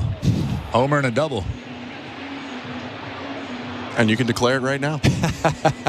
Hey, when you're the number 3 prospect in all of Major League Baseball and you were the 2nd overall pick, signed for $8+ million, I'll declare you the real deal. I like the confidence. 1-2 pitch. Outside, 2 balls, 2 strikes. And he was also a national champion last year with LSU. He was. So there you go. Made history. He and Paul Skeens went 1st and 2nd overall from the same school. All of our out-of-town scores and news brought to you by St. Louis Bar and Grill. Bayo's 60th pitch of the day. Swing and a miss by Loperfido. Strike 3. That's Bayo's 6th strikeout in now 5 scoreless innings. He allowed a walk this frame but got a double play ball, so he faces the minimum again. 1-0 Red Sox, middle of the 5th. You're listening to Blue Jays Baseball, brought to you by your local family-owned Crown Rust Control Center, streaming at sportsnet.ca and the Sportsnet Radio Network. Elevate your road trip with a channel made from steer wheel pounding, bridge belting, mile melting sing-alongs, designed to bring the whole car together. Road Trip Radio. For a limited time on Channel 79 starting tomorrow. And year-round on Channel 301 on most radios and in the SiriusXM app. SiriusXM NFL Radio hit the road for a special town hall with the Kansas City Chiefs. Touchdown, Kansas City! Bruce Murray and Alex Smith talk to the Super Bowl champions, including Coach Andy Reid and Patrick Mahomes, as they get ready to defend their title. Day-by-day process of just getting better. Guys want to be great, and I think that's the best thing about it. Hear this exclusive SiriusXM NFL Radio town hall from Kansas City Chiefs training camp anytime on the all-new SiriusXM app. You love listening to baseball. You love talking about baseball. You love yelling at your buddies about baseball because they love baseball, and so do we. That's why SiriusXM has the only channel on the radio dedicated to baseball 24/7. It's MLB Network Radio, SiriusXM Channel 89. News, opinions, passionate baseball talk from former players and GMs, plus interviews with players, managers, and executives, and much, much, much more. If you can hear me right now, you've got MLB Network Radio, SiriusXM Channel 89, and on the SiriusXM app. Hey everyone, it's Justin Turbin at your 24/7 home for hoops all year long is SiriusXM NBA Radio Channel 86 and the SiriusXM app. Just search NBA Radio. Sportsnet Radio Network. Welcome back to Blue Jays baseball, home half of the 5th inning. First pitch of the frame to Cedon Rafaela, lifted out to right field. George Springer gets a little turned around, but makes the catch to his left. 1 out. This injury report is brought to you by Bergmanis Pereira Personal Injury Lawyers. If life has thrown you a curveball and you're striking out with your insurance company, get ahead of the count. Call Bergmanis Pereira Personal Injury Lawyers. You focus on getting better, and Bergmanis Pereira will take care of the rest. Visit bplawyers.ca. No Blue Jays injury updates, but on the Red Sox side, Rafael Devers misses a second straight game. He's dealing with shoulder soreness. Hasn't hurt the Red Sox the last 2 days. Won yesterday and up 1-0 here in the bottom of the 5th as Jarren Duran takes strike 1 with 1 out. Well, if there's one guy that's okay with Rafael Devers out of this lineup, I'm sure it's Chris Bassitt. Absolutely. Devers has great numbers against Bassitt in his career. 0-1. Swing and a grounder, right side foul. 0-2.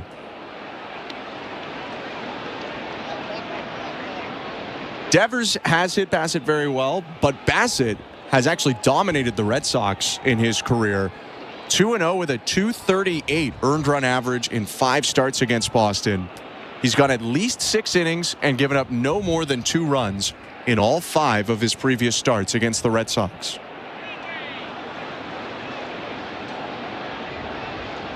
His 0-2. Just off the plate inside. They were actually trying to go up and in, but Chris Bassitt threw an even better pitch down just off the plate and inside. Alejandro Kirk kind of pointing his glove out at Chris Bassitt, letting him know that that was a good pitch. Bassitt nodding now to Kirk, steps to the side, kicks and fires. Just inside again. Tough takes by Duran.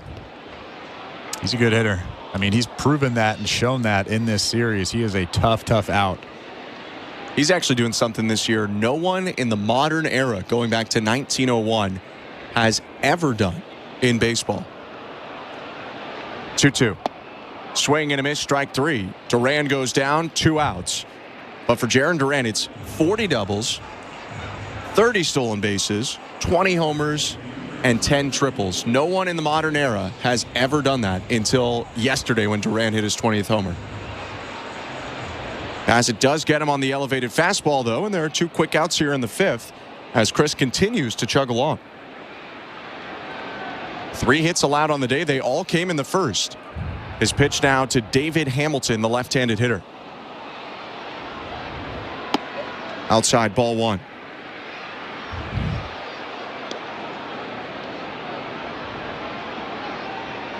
Hamilton is 0 for 2. He's flied out and lined out today.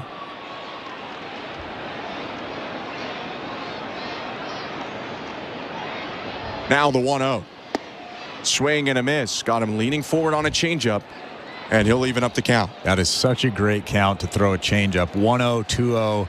If you have confidence in that changeup and you know that you can throw it for a strike or you can induce a swing, you have to throw it in that count. A good fastball count, you just throw a little slower pitch in there. 1-1. Up and away with a fastball. 2 balls and 1 strike.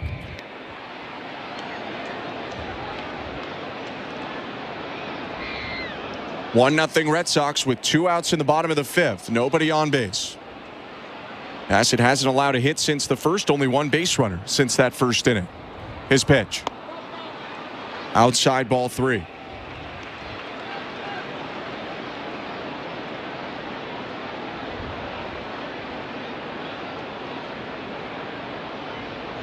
Bassitt brings his glove to his chest, takes a breath and nods. The 3-1 to Hamilton. Swing and a fly ball left field. Loperfido jogging toward foul territory, makes the catch still fair and ends the inning. Another 1-2-3 for Chris Bassitt. He's retired 10 in a row but needs some run support. Blue Jays trailing 1-0 at the end of 5. You're listening to Blue Jays Baseball, brought to you by your local family-owned Crown Rust Control Center, streaming at sportsnet.ca and the Sportsnet Radio Network. At Crown Rust Control Center, protection runs deep because every Crown Rust Control Center is owned by a local family who cares beyond business. Your Crown Rust Control Center is 100% committed to their product, to you, to their community, which is your community. Protecting you and what matters to you is equally important as protecting your vehicle. Did you know your vehicle rusts faster in warm weather? Protect your vehicle today. For a special summer offer, find your local family-owned Crown Rust Control Center at crown.com. If you're looking for a fun day, did you know the day before Monday? Junior J Sunday. You can paint your face. Come and meet Ace and run base to base. Junior J Sunday. So many things to do. You can bring your crew and even mom and dad too. Junior J Sunday. Sundays are for Junior Jays. And with all kinds of cool new games and activities in the exciting outfield district areas, there's no end to the family fun you'll have. If you're feeling the song, grab your dad or mom. Visit BlueJays.com. Junior J Sunday. September 25th. We're going in. Chicago Wednesday returns on City TV. Police, get back! We all face fear. Crazy upside down world out there. But only heroes run towards it. If someone is in trouble, you do whatever you gotta do to help them. You do what it takes. You're gonna be okay. We got you now. Chicago Med, Fire and PD. New season's premiere September 25th on City TV. Or stream it on City TV Plus.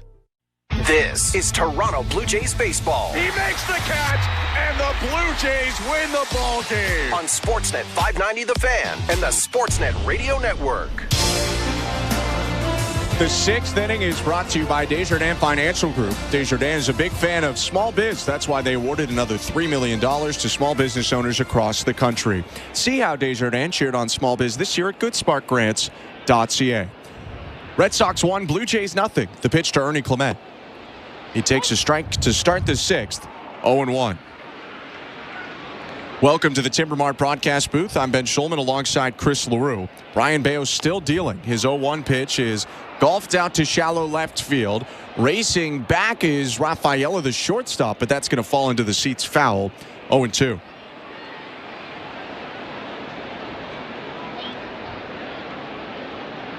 Brian Bayo entered this sixth having thrown only 60 pitches in the game, 12 an inning for the first 5, and he's faced one more than the minimum.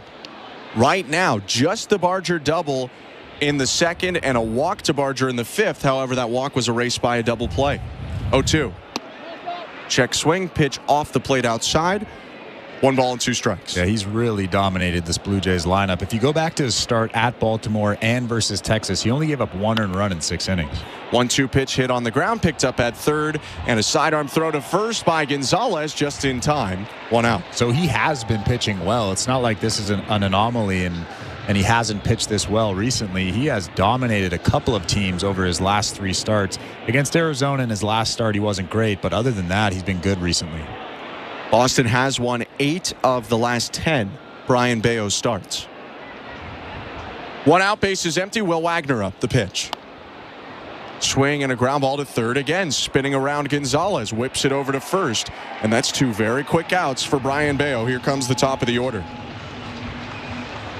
65 pitches, and he's almost through 6. That's pretty impressive. I mean, that's, I think, when, if you're on the Red Sox side, you get greedy and start thinking about what would it take to get through 9. That is greedy. It is greedy. And they're only up 1-0, which could complicate that. Pitch to George Springer. Called strike on the outside edge. 97 from Bayo. 0-1. He's still got the big velo. 96, 97. Haven't seen a 98 today. But I'll take 97 all day long. 0-1 pitch is 96 outside. 1-1.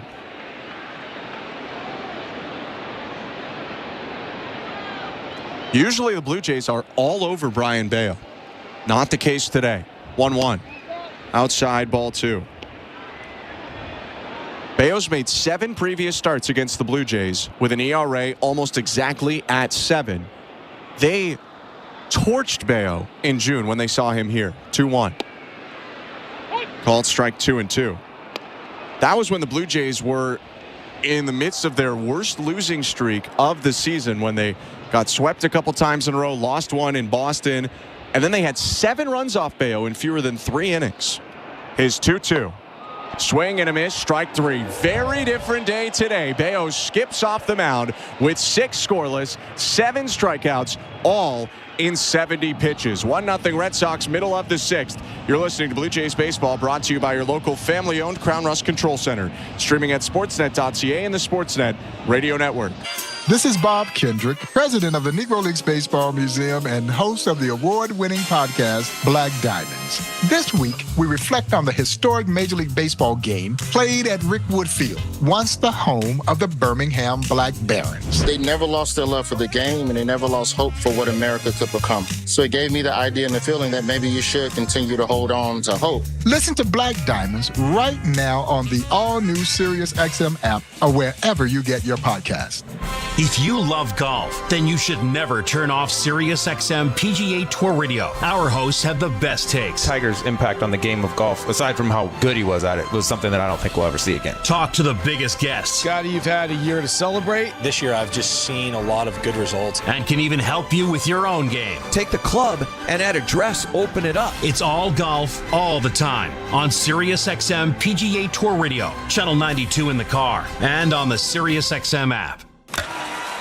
You love listening to baseball. You love talking about baseball, and so do we. That's why SiriusXM has the only channel on the radio dedicated to baseball 24/7. It's MLB Network Radio, SiriusXM Channel 89. News, opinions, passionate baseball talk from former players and GMs, plus interviews with players, managers, and executives, original specials, and much, much, much more. All baseball, every day, on your radio. If you can hear me right now, you've got MLB Network Radio, SiriusXM Channel 89, and on the SiriusXM app. Fantasy football players, learn winning strategies right now on Fantasy Sports Radio to help you draft a winning team on Channel 87 and on the SiriusXM app. Sportsnet Radio Network.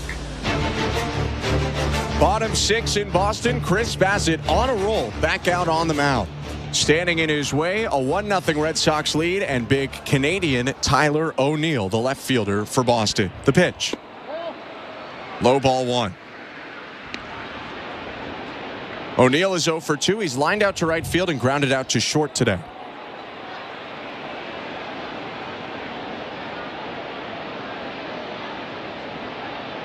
One-0.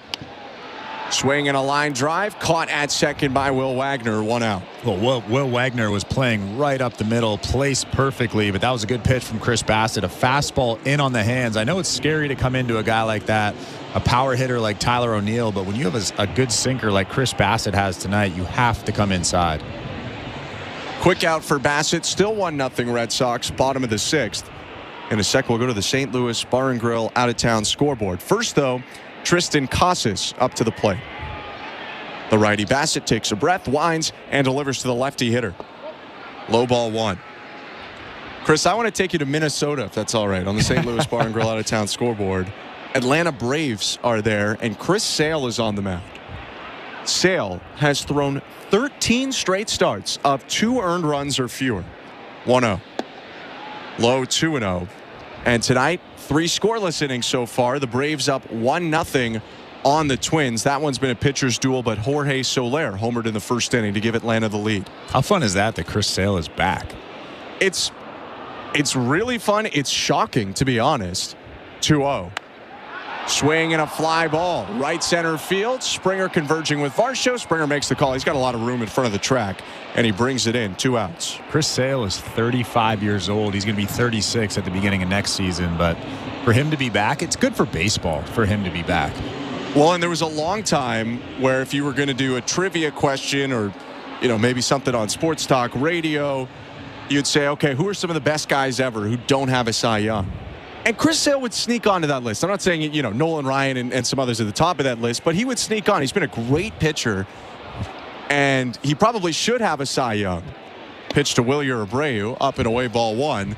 It's remarkable, though, that it looks like he is going to get a Cy Young, but not when he was 28 and dominating for the Boston Red Sox, but instead when he's 35 pitching for the Braves. 1-0. Down and in, ball 2. Well, if you want to make it sound even more remarkable, you say he's in his 36th year. I mean, it's remarkable any way you slice it. And I think, obviously, had Boston known this production was coming, they would not have been in a position to let Chris Sale go and send him to the Atlanta Braves. But obviously, they didn't know that. 2-0. Swing and a liner yanked foul. 2-1.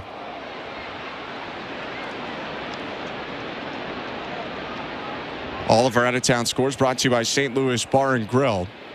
But Sale and the Braves up 1-0 again over Minnesota, bottom of the fourth. Blue Jays will be in Minnesota replacing the Braves coming up on the weekend. 2-1. Swing and a pop-up in between the mound and the plate. Kirk is backing up. He'll call for it and make the catch to end the inning. Chris Bassitt has retired 13 straight, but the Blue Jays are still trailing. We go to the seventh, where it's still 1-0 Boston. You're listening to Blue Jays Baseball, brought to you by your local family-owned Crown Rust Control Center, streaming at sportsnet.ca and the Sportsnet Radio Network. At Crown Rust Control, protection runs deep because every Crown Rust Control Center is owned by a local family who cares beyond business. Your Crown Rust Control is 100% committed to their product, to you, to their community, which is your community. Protecting you and what matters to you is equally important as protecting your vehicle. Did you know your vehicle rusts faster in warm weather? Protect your vehicle today. For a special summer offer, find your local family-owned Crown Rust Control Center at crown.com. We're 2meninatruck.ca. We've got lots of men and lots of trucks, so get ready to be moved. Think 2meninatruck.ca. So when you gotta move, I'll move one day. Think 2meninatruck.ca. Cause all of us movers are not the same. So that's our company name, 2meninatruck.ca. We're lots of men with lots of trucks, so give us a call today.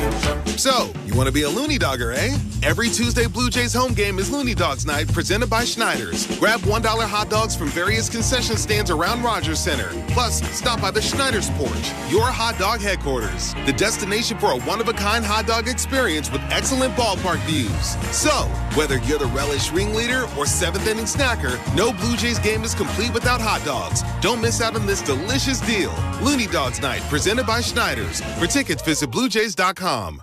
This is Toronto Blue Jays baseball. Swing and a miss, strike three. Barrios retires 7 in a row on Sportsnet 590 The Fan and the Sportsnet Radio Network.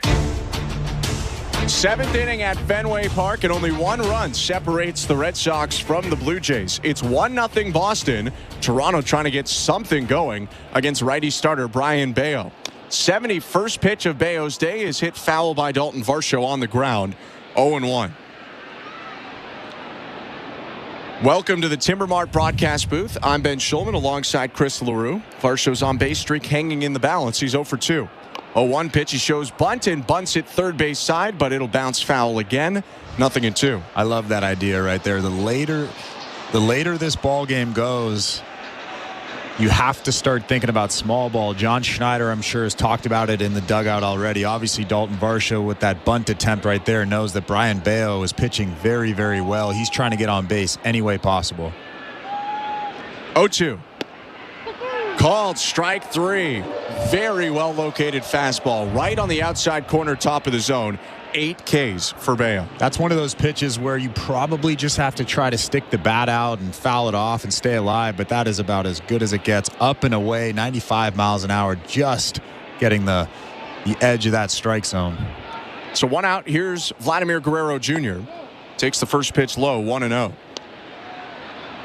0 for 2 today, but Vlad entered this game 8 for 19 career against Bello with 5 extra base hits. Takes the 1-0 outside, 2-0. 1-0 Red Sox, 1 out, top of the 7th. With the bases empty, Bello winds and delivers.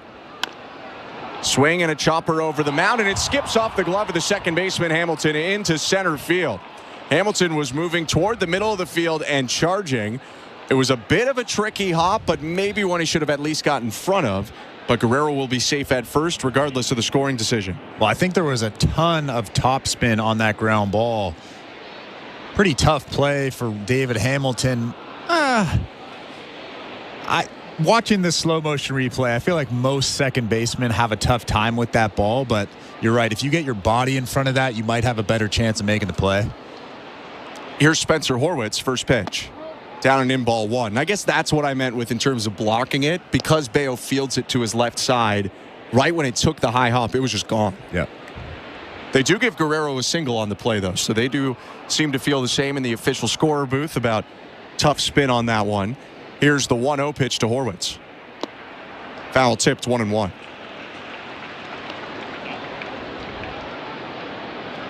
Only the second Blue Jays hit so far, and it comes in the top of the 7th. 1 on, 1 out, 1-0 Boston. Still one big swing can really change the game. The pitch to Horwitz. Downstairs, ball 2. And Vladimir Guerrero does have 2 stolen bases this season. Now, he's been caught twice this season as well. That doesn't make me think he's going to be stealing in this situation, but... And if I remember correctly, I think he started 2 for 2, and he's been caught each of the last 2 times. Here's the 2-1. Swing and a miss. Good changeup. 2 balls, 2 strikes. So you're saying Blair got a little bit cocky? Maybe he got a little bit aggressive. I think there was one of them, I believe, was a hit and run with Justin Turner where he swung and missed, and so Guerrero was kind of left out to dry on that one. But I wouldn't guess that he'll steal, but you never know.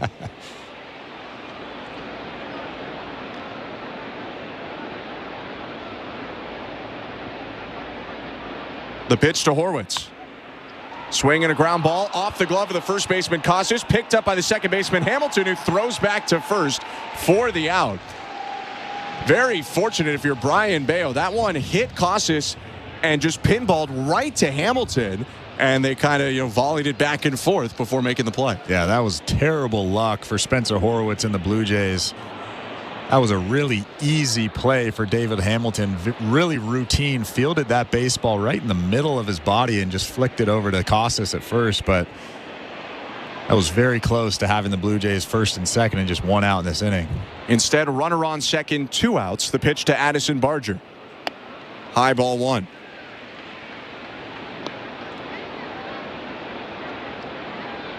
While the Blue Jays have struggled offensively, Barger's had a very solid day. He's doubled and walked today. 1-0. Swing and a miss. Addison Barger has been on base more times than the other 8 Blue Jays in the lineup combined. And Brian Bayo has the Red Sox fans fired up right now. Righties 1-1. Swing and a ground ball, backhanded by Costas, flips back to Bayo, and he just beats Barger to the bag to end the inning. Blue Jays come up with their second hit of the game, but they leave Vladimir Guerrero Jr. on in scoring position. And at the 7th inning stretch, still a pitcher's duel. It's 1-0 Boston. You're listening to Blue Jays Baseball, brought to you by your local family-owned Crown Rust Control Center, streaming at sportsnet.ca and the Sportsnet Radio Network. Timber Mart is Canada's building center, a solid neighbor to call upon when you've got a job to do. Your dependable home improvement store that offers the added value of Air Miles reward miles with every purchase of $15 or more. Visit timbermart.ca. At Crown Rust Control Center, protection runs deep because every Crown Rust Control Center is owned by a local family who cares beyond business. Your Crown Rust Control Center is 100% committed to their product, to you, to their community, which is your community. Protecting you and what matters to you is equally important as protecting your vehicle. Did you know your vehicle rusts faster in warm weather? Protect your vehicle today. For a special summer offer, find your local family-owned Crown Rust Control Center at crown.com. Timber Mart always has plans to help you with your plans. Your home, your cottage, your garage, whatever needs your attention first, check the most visited spot on our website for ready-to-order plans to get the job done with Canada's building center. Visit timbermart.ca. I am by your side. Got a heart so big, on this you can rely. No mountains too tall for the strong boots to climb. I am by your side. That was Desjardins Insurance, playing insurance with a heart so big it shows. Tune in for your auto and home coverage at desjardins.com/heart. This is Toronto Blue Jays baseball. 0-2 swing and a miss, strike 3. On Sportsnet 590 The Fan and the Sportsnet Radio Network. Welcome to the Timber Mart broadcast booth. I'm Ben Schulman alongside Chris LaRue. Bottom of the 7th inning. Red Sox 1, Blue Jays nothing. Chris Bassitt throws his 86th pitch of the day to Masataka Yoshida and misses outside, ball 1. What a day it's turned into for Chris Bassitt. Gave up 3 hits and hit a batter in the first inning. Surrendered a run, but hasn't given up a hit since. 1-0. Called strike, 1-1. Yeah, he's been in complete control since the end of that first inning. I mean, I said this before the game, and I'm going to say it again. Throwing strike one is the most important thing for him. In the first inning, he definitely did not do that, and since then, he's been on point. Here's 1-1. Up and away, ball 2.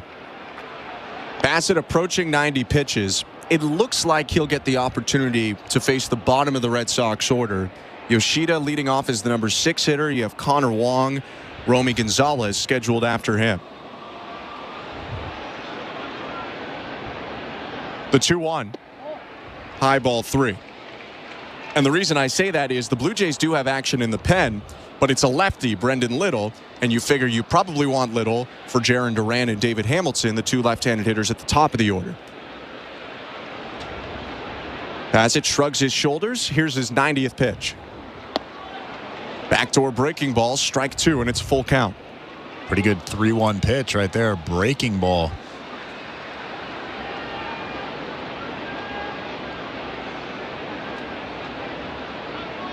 Yoshida's been a tough out today, 1 for 2. Here's the 3-2. And it's hit foul off to the left. There's that elevated cutter again. You could see Alejandro Kirk setting up and in. It's really hard to get the hands through when that pitch comes up and in, almost at the hands, and Chris Bassitt did it perfectly right there with the cutter.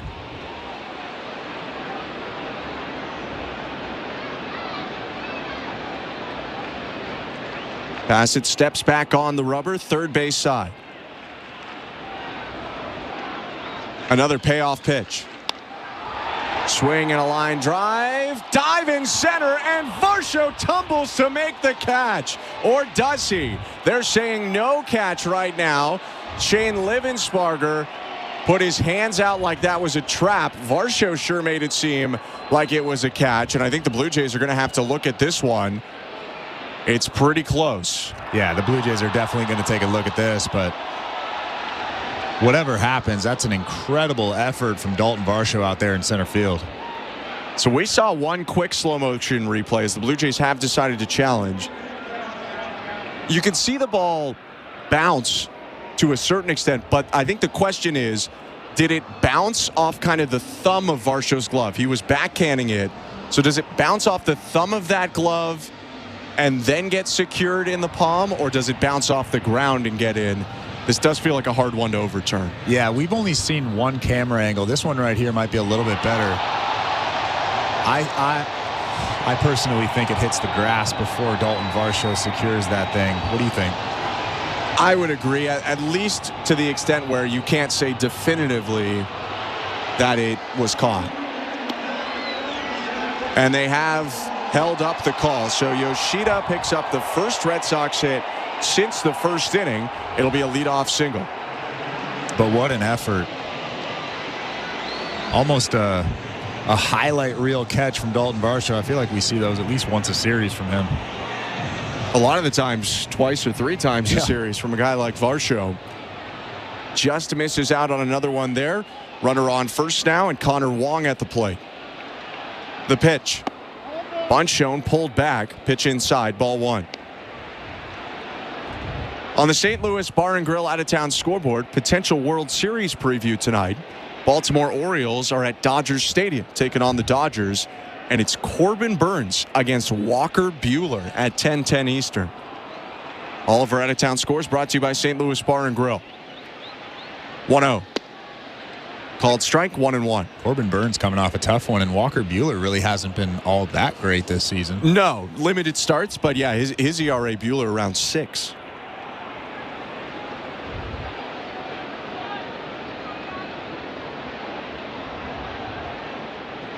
Bassitt's 1-1. Miss off the plate outside, 2-1.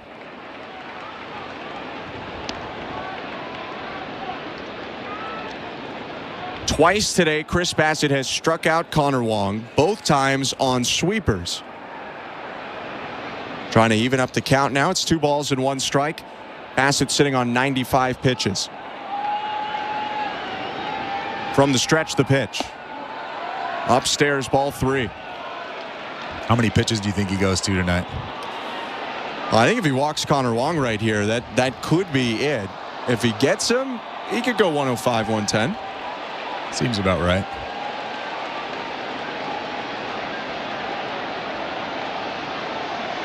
(3-1). Swing and a ground ball hooked down the left field line. Fair, banging off the short retaining wall. Yoshida stops at second as Loperfido pounced on it quickly, and that'll just be a single for Wong.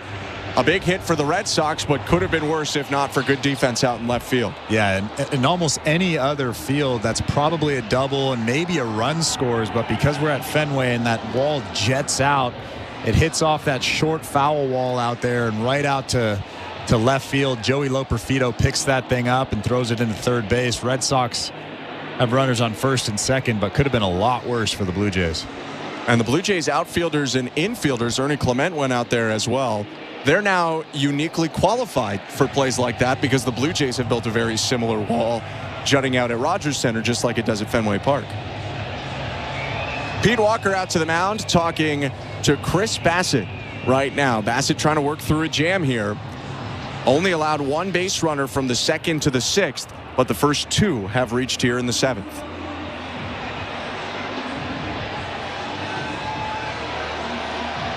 Pete Walker jogging back to the Blue Jays dugout on the third base side. Here's Romy Gonzalez. Just like Wong did last at-bat, Gonzalez enters this at-bat 0 for 2 with a pair of strikeouts. Another one would help Bassitt a lot, so would a ground ball. Corners in watching the sac bunt, middle infield back. Bassitt looks at second and pitches. Sac bunt shown, and it's popped up. Third base line. Kirk makes the catch. That's a huge first out as Gonzalez fails the assignment, lifting the bunt into the air. Yeah, I've said this a lot, but as soon as somebody turns for a sac bunt, you want to throw that fastball to the top of the strike zone or even inside to make them pop it up, and Chris Bassitt does it to perfection. A little sinker that kind of runs up into the top of the strike zone. Romy Gonzalez pops it up to Alejandro Kirk, and we're in business. One out here in this inning now.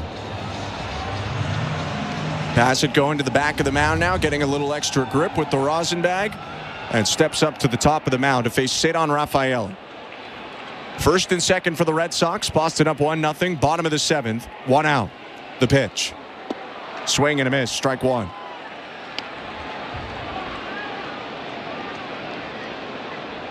Rafaela has struck out and flied out in this game. 0 for 2.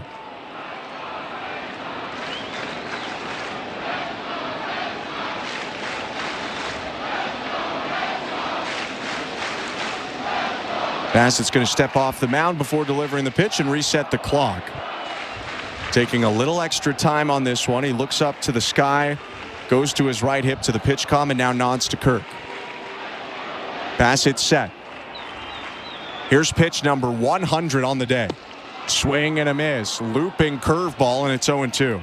That thing started right at the front hip of Rafaela. He actually waded back and was right on it, but it had so much depth to it. He swung right over the top of it. This could be Bassitt's last batter. Lefty Brendan Little has been getting loose all inning, and Jaron Duran, a left-handed hitter at the top of the order, is on deck. 0-2. Outside, ball one. Still got some gas in the tank. That last fastball was 94. That was pitch 101 from Chris Bassitt, who's routinely gone to triple digits this year.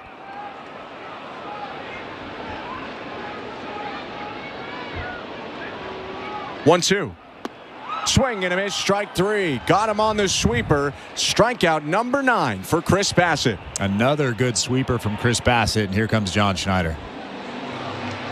After the 2 singles allowed to start the inning, 2 quick outs from Bassitt, but with all the lefties coming up, John Schneider doesn't want to take chances, so he will go to the lefty, Brendan Little. First and second for the Red Sox. 2 outs, bottom of the 7th. And we will take a quick step aside while this pitching change takes place. Let's send it over to today's host. Here's Show Ali. Thank you very much, Ben. Welcome back inside Baseball Control, everyone. Let's check the out-of-town scoreboard brought to you by St. Louis Bar and Grill. First, a quick check of the minor league scores. The Buffalo Bisons are taking on the Durham Bulls in North Carolina. It was a Jake Bloss start. The results, not so pretty. Bloss only going 1 2/3. He gave up 9 hits, 8 runs, all of which were earned. He walked 2 batters, 3 home runs and 3 doubles given up by Bloss in 1 2/3, who departed after 60 pitches thrown. Elsewhere, the NFL season drawing nearer, begins a week tomorrow, so let's get into some football headlines. First, we know that Steelers head coach Mike Tomlin has officially anointed Russell Wilson the starter over Justin Fields, so Wilson will see the field next weekend when the Steelers play the Falcons in Atlanta. The Patriots, meanwhile, saying they know who the starter is, but they will not tell the media before the players, so sounds like we'll find out on that tomorrow. A signing to report, 4-time Pro Bowl running back Dalvin Cook has a new team. He'll be signing with the Dallas Cowboys on a 1-year deal, and a somewhat new development for a pair of wide receivers. First with the 49ers, the Brandon Ayuk saga taking another turn. He has now begun missing the joint practices. We'll see if any discipline does result from that. In Cincinnati, Jamar Chase sat out today's practice. Head coach Zach Taylor saying they are taking the situation day by day. Of course, both Chase and Ayuk hoping for a new deal in the wake of massive money handed out to both Justin Jefferson and CeeDee Lamb this past offseason. Blue Jays baseball, as always, brought to you by Crown Rust Protection. Let's get you back to the action. Here's Ben Schulman and Chris LaRue. Thank you, Show. Brendan Little is on for the Blue Jays. The lefty reliever getting his last warm-up pitches in before his 36th appearance of the season. This is his rookie campaign, and Little has struck out 27 and walked 14 in 33 1/3 innings while sporting an ERA a little bit below 4. Little comes on to try and retire a very tough left-handed hitter. Jarren Duran, the top of the order batter for the Red Sox, steps up 1 for 2 today. A hit, a run, a walk, and a strikeout. First and second for Boston. The pitch. Swing and a miss on his sinkers. Strike 1. That's the key for Brendan Little. We've seen him come into these high leverage situations, these high pressure situations, and throw ball 1. He throws strike 1 right there. Little dangling his left arm as he looks in. Now comes set at the belt. A peek at second. 0-1. Swing and a fly ball. Left center field. Playable for Varsho. He's camped under it. Moves to his right and makes the catch to end the inning. Good bounce back from Bassitt and Little after the 2 hits to start the 7th. The Red Sox leave both on, and it's still a 1-run game as we go to the 8th. 1-0 Boston. You're listening to Blue Jays Baseball, brought to you by your local family-owned Crown Rust Control Center, streaming at sportsnet.ca and the Sportsnet Radio Network. Hear every match of the U.S. Open on Sirius XM. Novak Djokovic hopes to follow up a golden performance in Paris with his 5th U.S. Open title. Novak Djokovic, a Grand Slam champion again. Standing in his way is Carlos Alcaraz, who looks to capture a 3rd consecutive Grand Slam. He's a champion. The youngest #1 in history is Carlos Alcaraz. Listen to Sirius XM's live coverage of the U.S. Open on ESPN Extra, Channel 81 in the car, and on the all-new Sirius XM app. Are you regret? Hey everybody, thanks for hanging out with us tonight for this Toronto Blue Jays matchup. Are you an insider yet? Have you hit that subscribe button? Please join our awesome community of Toronto sports fans right here on Toronto Sports Insider, where we go live every single Toronto sports game. Blue Jays, we've got Leaf season coming up, Argos games, Raptor season in the fall. It's all here on Toronto Sports Insider. Thanks for joining our team, and we'll see you guys back in the chat. The most important person in sports is you, the fan. Let me tell you something. I'm a real fan. And your place for sports talk is Mad Dog Sports Radio, where your voice is heard all day long. I couldn't wait to get into the truck, turn on 82. Sharing the thrill of victory. The joy, the jubilation. I can't stop smiling. And the agony of defeat. When is this franchise going to realize people really care about this? Passionate sports fans call 888-MAD-DOG-6. You gotta love sports. Mad Dog Sports Radio, Channel 82, or anytime on the Sirius XM app. 24/7, 365 coverage of all things NASCAR. All things NASCAR happens exclusively on Sirius XM NASCAR Radio, Channel 90. Sportsnet Radio Network. Welcome back to the Timbermart broadcast booth. I'm Ben Schulman alongside Chris LaRue, Show Ali, our host and producer, Andrew Adams, our technical director. Blue Jays still trailing the Red Sox 1-0. Brian Bayo's first pitch of the 8th to Alejandro Kirk is called strike 1. 0-1. Down and away, 1 ball, 1 strike. Bayo into the 8th inning because he's only thrown 86 pitches after that miss and strike here in this Kirk AB. Next pitch outside, 2-1. The Red Sox do have action in that bullpen, but like you said, Brian Bayo just had 87 pitches through 7. His next out would be a season high in terms of innings pitched. Only went a full 7. Or pardon me, he's already at the career high. 2-1. Swing and a miss, 2-2. Reached the season high. Let me get this straight. Reached the season high when he finished the 7th inning, getting Addison Barger to ground out. Now he can just add to it. 2-2. Kirk pops it up just behind the second baseman, Hamilton. Abreu coming way in right field makes the catch, and there's one down. I'm sure the Red Sox just have action in that bullpen just in case. If things start to go sideways on Brian Bayo, I mean, it doesn't look like they're going to. His stuff is still very sharp, but just in case. Bayo's allowed 2 hits and 1 walk in this game. This pitch to Joey Loperfido almost hit him in the foot. Bounces away to the backstop, 0-1.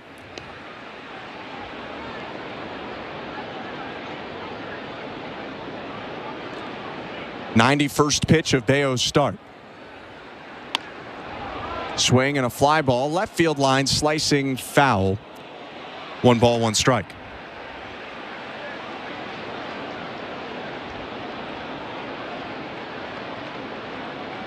So for Bayo, after getting that out here to start the 8th, he has now reached a new career high in innings pitched.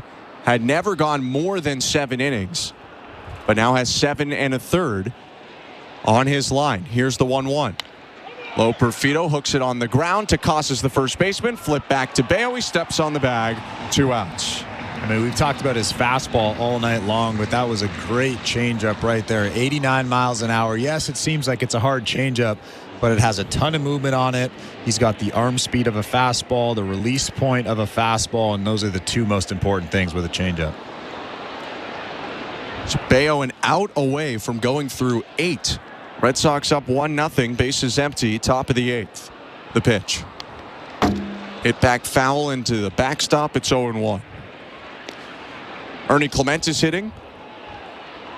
Twice he's grounded out today. Once he was robbed by a very nice spinning play up the middle by shortstop Cedon Rafaela. Clement now takes down and away. 1 ball, 1 strike. Bayo's next pitch will be his 95th. The wind and the offering. Outside, 2 balls, 1 strike. If the Red Sox were up more than 1-0, there's a chance that Bayo would pitch the 9th, but it feels unlikely with how desperately they need wins right now that they wouldn't go to Kenley Jansen. 2-1. Swing and a ground ball, foul, 2-2. Yeah, this definitely feels like a Kenley Jansen type of situation, especially like you said, because the Red Sox are just in desperate need of all the wins they can get. If this is 6-0 though, maybe even 5-0, I think he might stay out there. 2-2, swing and a miss, strike 3. He gets Ernie Clement for his 9th strikeout. Brian Bayo has pitched 8 scoreless innings. Middle of the 8th in Boston, 1-0 Red Sox. You're listening to Blue Jays Baseball, brought to you by your local family-owned Crown Rust Control Center. Streaming at sportsnet.ca and the Sportsnet Radio Network. At Crown Rust Control, protection runs deep because every Crown Rust Control Center is owned by a local family who cares beyond business. Your Crown Rust Control is 100% committed to their product, to you, to their community, which is your community. Protecting you and what matters to you is equally important as protecting your vehicle. Did you know your vehicle rusts faster in warm weather? Protect your vehicle today. For a special summer offer, find your local family-owned Crown Rust Control Center at crown.com. The Blue Jays are inviting you to work from Dome. Put it in your calendar. 307 weekday starts this season. You can work from Dome with friends or coworkers at Rogers Center. It's a game changer. Make the ballpark your office for the afternoon. Work from Dome, 307 weekday starts. Let's touch base. Check out ticket options on bluejays.com/workfromdome.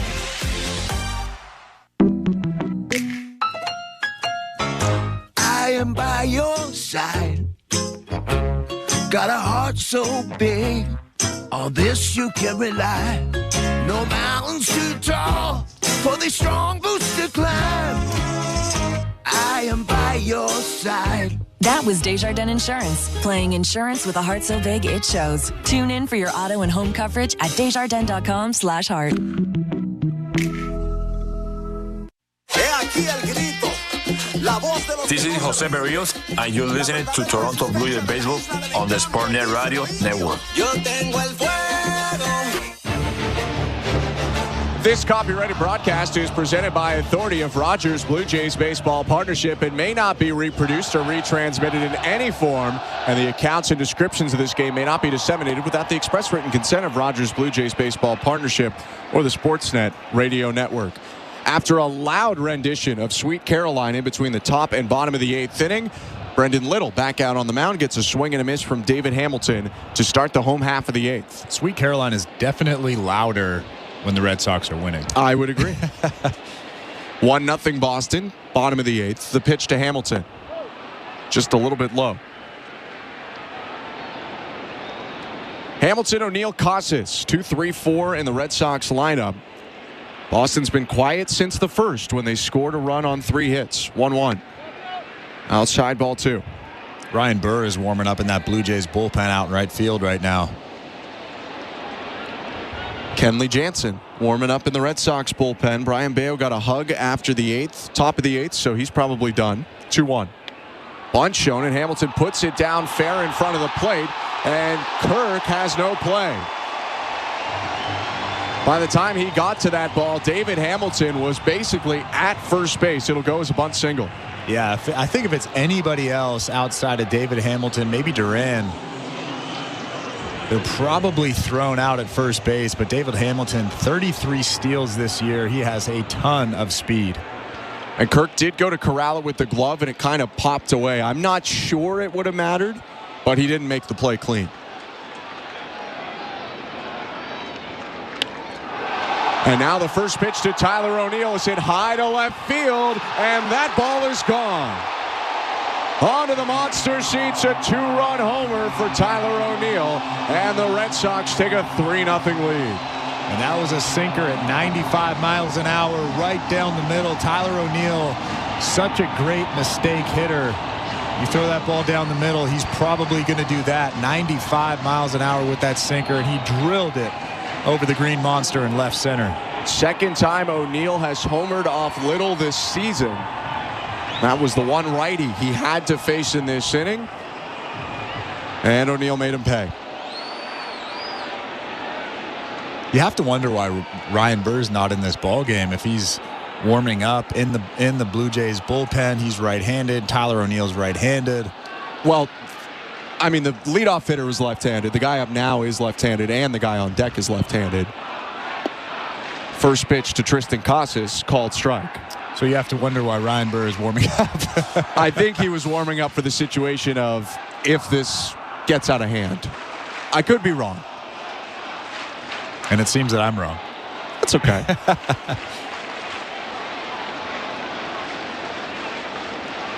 Well, you weren't wrong. I just think that's why Little's in the game, because of all those lefties. Here's the 0-2. Bounce to the plate, 1 ball and 2 strikes.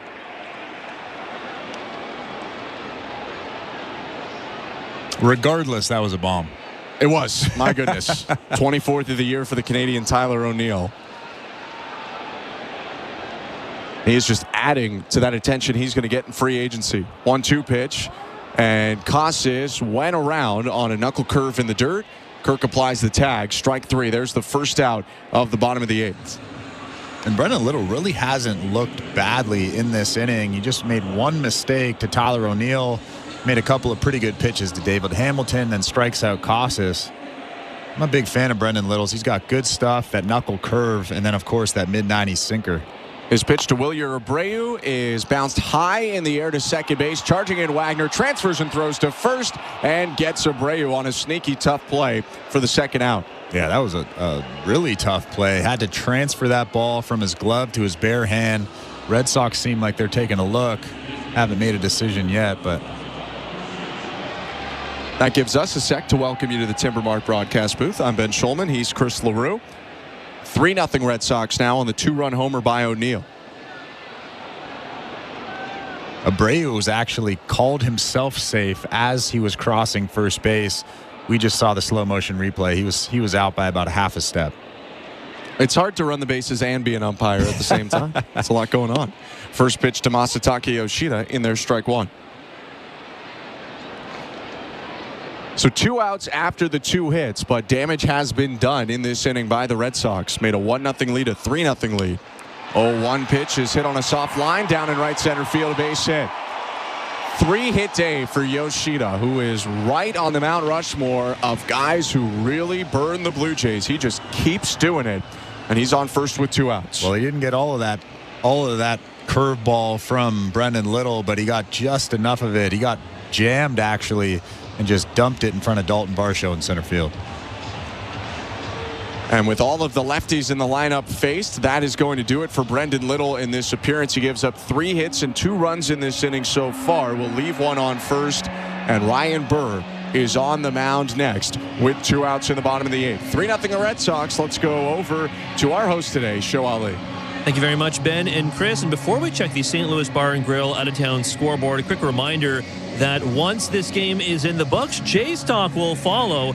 Blair and Barker have the post-game show. Blair will throw out the numbers for you to call after the final out. All right, let's check the out-of-town scoreboard brought to you by St. Louis Bar and Grill. A lot of scores going final around Major League Baseball. The Mariners wrapping up, thumping the Rays just before our game got started. Mariners winning 6-2. Victor Robles, Randy Arozarena, and Julio Rodriguez all going yard in the win for Seattle.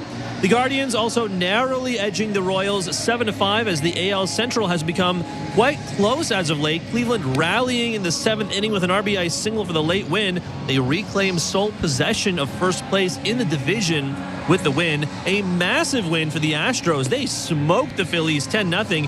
Taijuan Walker gave up 13 hits and 6 earned runs.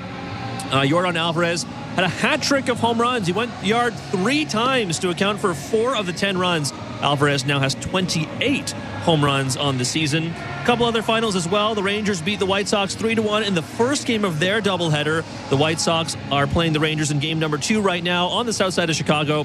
White Sox up 2-0, bottom of the 3rd inning. The Yankees are in Washington taking on the Nationals. Going to the bottom of the 8th inning, the Nationals still leading the Yankees 5-2 in America's capital. Braves lead the Twins 1-0 right now. The Cards lead the Padres 3-2.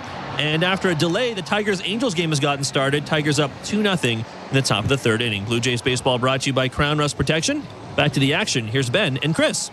Thank you very much, Joe. Ryan Burr is on for the Blue Jays trying to finish off this 8th inning, but the Red Sox have extended their lead. Now 3-0 Boston thanks to a Tyler O'Neill 2-run shot. Burr working with a runner on first and 2 outs. His pitch to Connor Wong. Swing and a miss at the slider, 0-1.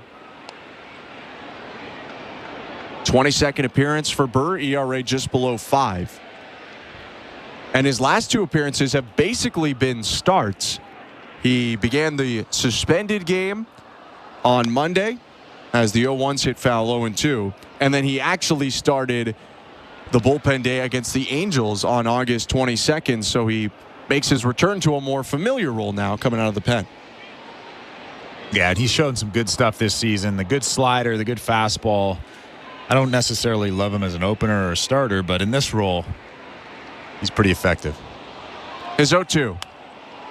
Slider hit on the ground right at the shortstop. Clement vacuums it up, throws to first, and ends the inning. Damage done by the Red Sox bats, though. 2 runs on 3 hits. It's Tyler O'Neill's 2-run homer that makes the hill to climb just a little bit taller. 3-0. Boston leads the Blue Jays going to the top of the 9th, and big Kenley Jansen will come on for a 2nd straight night, looking for a save this time. Don't go anywhere. You're listening to Blue Jays Baseball, brought to you by your local family-owned Crown Rust Control Center, streaming at sportsnet.ca and the Sportsnet Radio Network. This is John Paul Morosi. Coming up on the next episode of The Road to Cooperstown, I sit down with Hall of Famer Jim Thome. 7th game of the World Series. That's what every kid dreams of. It's heartbreaking when you don't win. Every player, I think, would feel that. The Road to Cooperstown airs Saturday at 9 a.m. Eastern on MLB Network Radio, SiriusXM 89, and the all-new SiriusXM app. New episodes drop every Tuesday wherever you get your podcast. While you're listening to this game on SiriusXM, we're talking about the latest odds and prop bets for this and every game on Sports Grid Radio. The under's minus 125. Heavy juice to the under. Every home run hit and every strikeout thrown can change the line. I can't for the life of me figure out how you can favor a team that never wins, ever. If you're looking for sports talk centered around the latest odds and prop bets for games, races, tournaments, or any sporting event, Sports Grid Radio, SiriusXM, Channel 159. I'm John Paul Morosi, host of the SiriusXM original podcast, The Road to Cooperstown. Each week, I talk with a Baseball Hall of Famer about the challenges they overcame to become an all-time great. It is a hard game, and mentally it's hard. My legs started shaking. They pretty much knew I was going to have lung surgery after the season. I wasn't for sure. Would I ever play baseball again? The Road to Cooperstown is the official podcast of the National Baseball Hall of Fame and Museum. Episodes are available now on the all-new SiriusXM app or wherever you get your podcasts. Our goal is to win the Super Bowl. That's it for us. Hear every stop of the 2024 training camp tour on NFL Radio Channel 88, the all-new SiriusXM app. Radio Network. Top of the ninth inning at Fenway Park. The Red Sox up 3-0 on the Blue Jays. I'm Ben Schulman alongside Chris LaRue. Thank you so much for joining us. Toronto has a tough task. Stage a comeback here, score at least 3 to keep the game going against the active saves leader, Kenley Jansen. 444 in the right-hander's career. He deals first to the left-handed hitter, Will Wagner. The pitch. Strike one with the cutter. And we talked about him last night. He doesn't have the stuff that he used to have, but he still has that really impressive cut fastball. That one right there, 91 miles an hour. Jansen's 0-1 pitch. Swing and a fly ball left field. Hangs up for O'Neill, who leans forward and makes the catch. Speaking of last night, Jansen facing the exact same guys that he faced in last night's game. Came in for the ninth. It was a non-save situation, and he faced Wagner, Springer, and Varsho. Those are the guys guaranteed to come up here in this ninth inning. Yesterday got Springer to ground out to third. Now his first pitch today to George Springer. Cutter at the knees, strike one.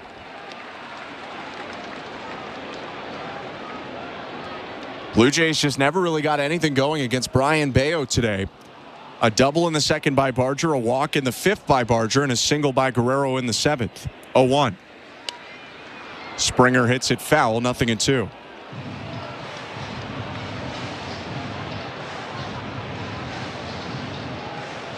Toronto saw 8 innings of Bayo, 2 hits, no runs, 1 walk, 9 Ks.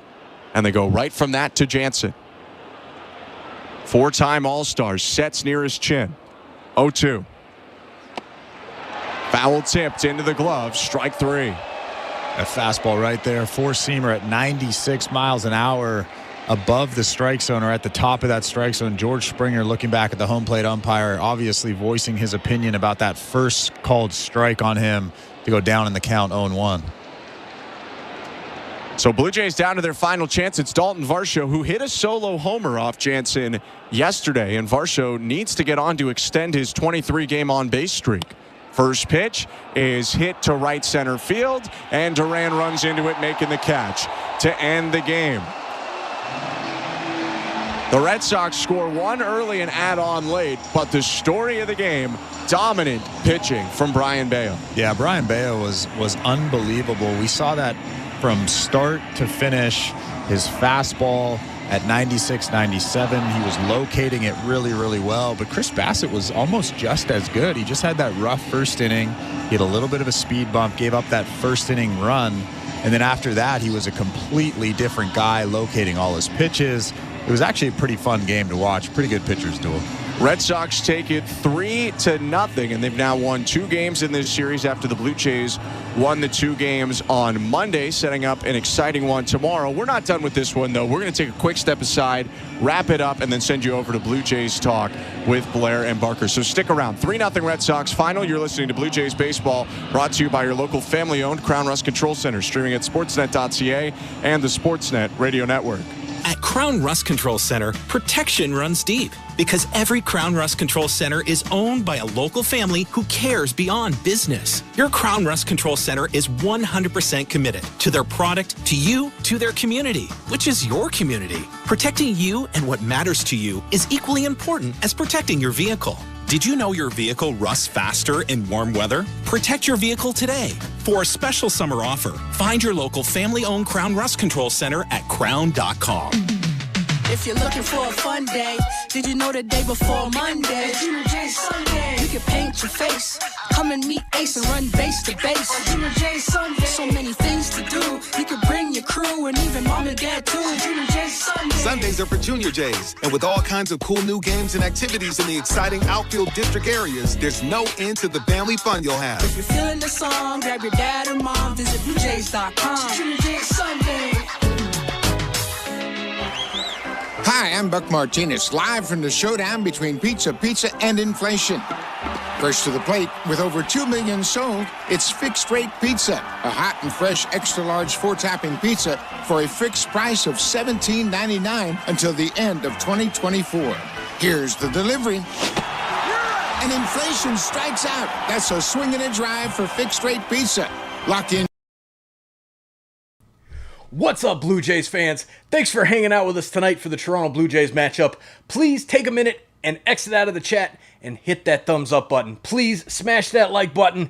We really need your help so we can get more Blue Jays fans and baseball fans here in the chat so we can have a great time here watching the Blue Jays game against the Red Sox. We'll see you guys back in the chat. Let's have some fun tonight. Let's keep it classy. Go Blue Jays, go.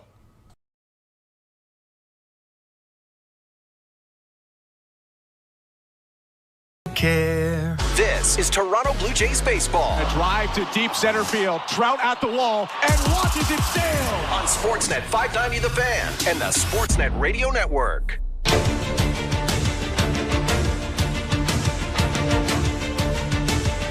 Welcome back to Blue Jays baseball. Toronto falls in this game to the Red Sox 3-0. I'm Ben Schulman alongside Chris LaRue. Blue Jays did not have much going on offensively today. We talked about the excellence of Brayan Bello coming off the back of the game, Chris. And the Blue Jays had a great start from Chris Bassitt, but it really felt like a knockout punch when the 2-run homer was hit by Tyler O'Neill in the 8th. Yeah, Brendan Little, it wasn't a terrible pitch to Tyler O'Neill, but it was a fastball. Tyler O'Neill's a fastball hitter. It was on the outside part of the plate.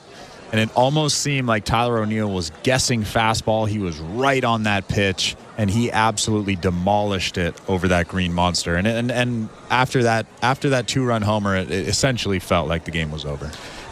In the defense, though, of all the pitchers today, the Blue Jays could not do something that's never happened in Major League Baseball. You can't win a game if you score no runs. And as great as Brayan Bello was, they really just got nothing going throughout that game. Yeah, I don't even want to say it was lifeless just because Brayan Bello, that's taking away from how good Brayan Bello was. His fastball was dotted all night long. There was good movement on it. His changeup, his slider were plus pitches tonight. I mean, he was just great. You kind of just tip your cap to him and you move on to the next day. Barger was on twice. Guerrero was on once. The rest of the Blue Jays 0 for, including Dalton Varsho, whose 23-game on-base streak, the longest by any Blue Jay this year or last year, now comes to an end. The Blue Jays end up falling in this one 3-0. Toronto does not score on 2 hits. 1 error, 2 left on base. For the Red Sox, 3 runs, 7 hits, no errors, 7 left on base. Brayan Bello is the winner tonight. He is 12-6. Tough luck loss for Chris Bassitt, who almost went 7 and only gave up 1 earned run. He's now 9-13. And for Kenley Jansen, saved 25 of the year and 445 in his major league career. This one raced along thanks to the great pitching. 2 hours and 5 minutes, the final run time on a game that almost 33,000 saw on a very sunny day in Boston. Blue Jays and Red Sox will close out this kind of 5-game series coming up tomorrow. It'll be a matchup of Bowden Francis, one of the hottest in baseball, and Cutter Crawford for the Red Sox. Another 7:10 first pitch, another one where we start game coverage at 7 o'clock. Hope that we see you there. From our technical director tonight, Andrew Adams, our host and producer, Show Ali, and my partner, Chris LaRue, I'm Ben Schulman. We all want to say thank you so much for tuning in. Hope to see you tomorrow. Have a great rest of your night, and get your calls in. Blue Jays Talk with Blair and Barker starts right now.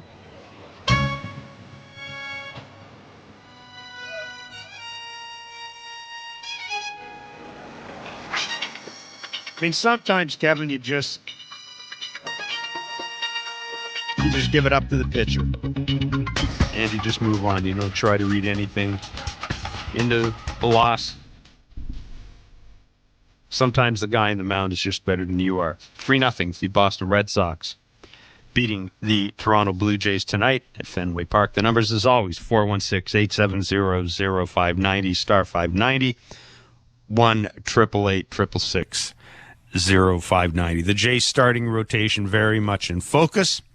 The rest of this month, and indeed through September as well. We've talked a lot about it on Blair and Barker. We talked about it in this show after last night's game as well, and wrapped our heads around what may or may not happen with Yariel Rodriguez. Tomorrow we get to see Bowden Francis.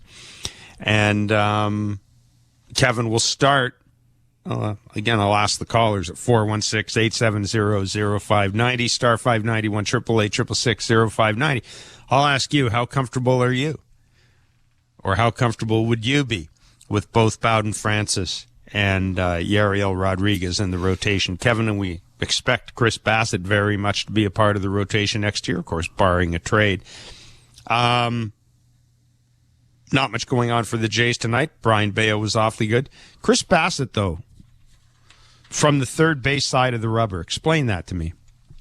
Well, yeah, look, I think you try and make your lanes obvious, and I think that's what he was trying to do. The Red Sox threw out 5 left-handed hitters. He obviously wants to establish a way that's arm side for him to those lefties, and I just think that third base side of the rubber made it a little easier from not standing on the first base side of the rubber. Now, first base side of the rubber, you'd have that sort of crossfire action, right? You'd have the tunneling to where he'd have to really bore it and sort of force the lane across to get it over there to where he wanted to get it. Just easier. You set it, you land in a good spot, you make sure you're direct and have a good finish, and that will sort of set your lane and the ball will end up where you want it to go. And I think Kirky did a good job too of, making sure when they missed, they were missing, right? Set up a little bit off the blacks. You could see how far he was setting up in.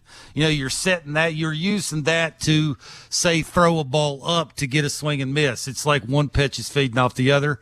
His velocity was really good. I just mentioned the Kirk having the bigger targets and making sure he was setting up good. So, when your sinker's good, your cutter's good, I think that sort of sets up the sweeper and the curve, and then he can throw in the plethora of all that other stuff he wants to throw. So, yeah, I mean, that's good. I think this offensive side, we said this on our show, was, it's one thing to do that stuff against the Angels. It's another thing to do that against a playoff team, right, who's going to pitch to your weaknesses, add and subtract, right? They can locate. They're not going to throw you sliders or hanging change-ups right down the middle.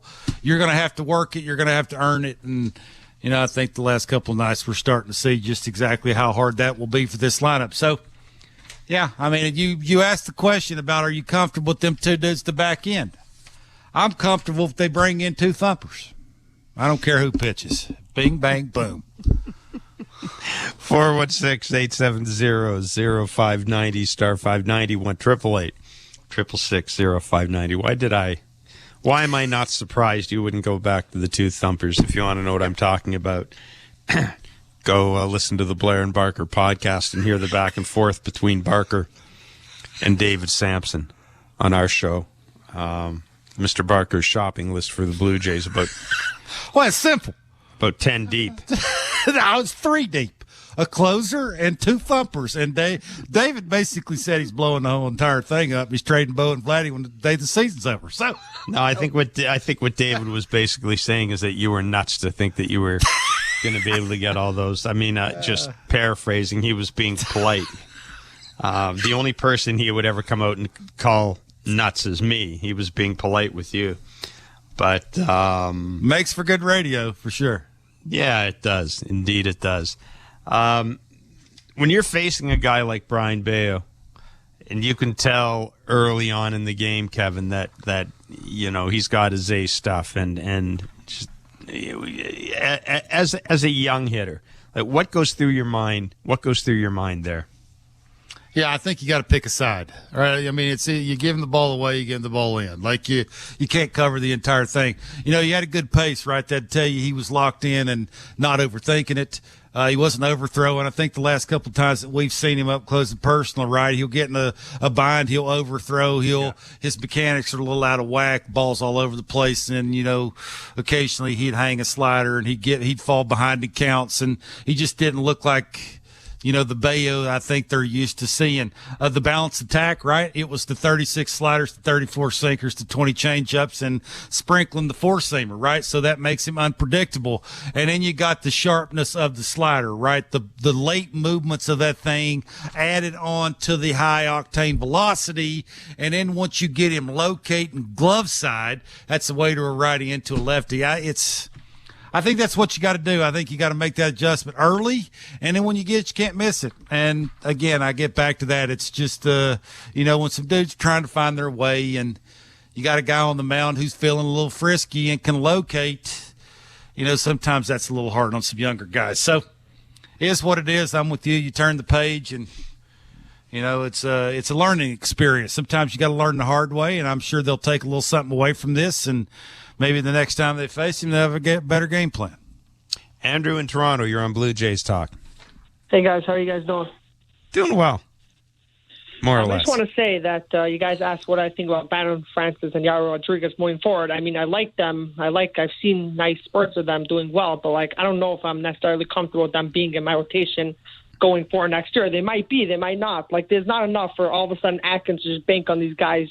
Okay, here we go. We're set for our rotation. Same thing goes with a bunch of players on the Jays who are playing well now. They're showing me good spurts, but it's not enough for me to just be comfortable with this, like, let's run it back, like Atkins type of thing. Like, I need a lot more. I need to see a lot more of Bannon Francis doing well consistently for me to really believe in it. Yeah, I appreciate the call, Andrew. And Kevin, you know, Andrew makes a good point. Buck Martinez talked about this yesterday.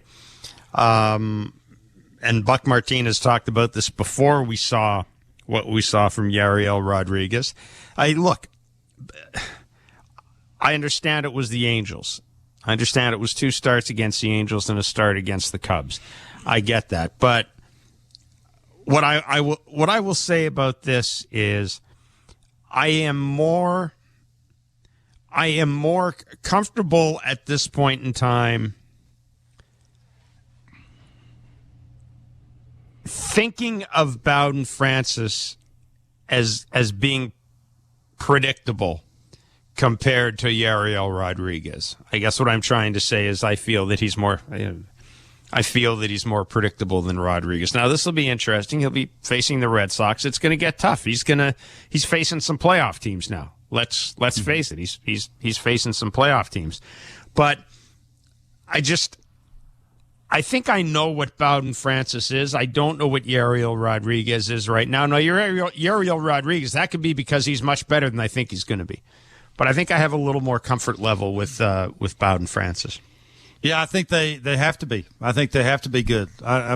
With what they have to spend money on going into the offseason, unless barring that, you know, they flip this thing around and you can't believe what they say that they're going to run it back and they change their mind and they're going to do something else. You know, you still need bats, and I would think that's probably where they're going to spend their money. You got to remember, too, they did give Yariel Rodriguez, I'm assuming, a deal to start. And this is a pretty small sample size. So, yep, that is you true. know, I would just paid like a reliever.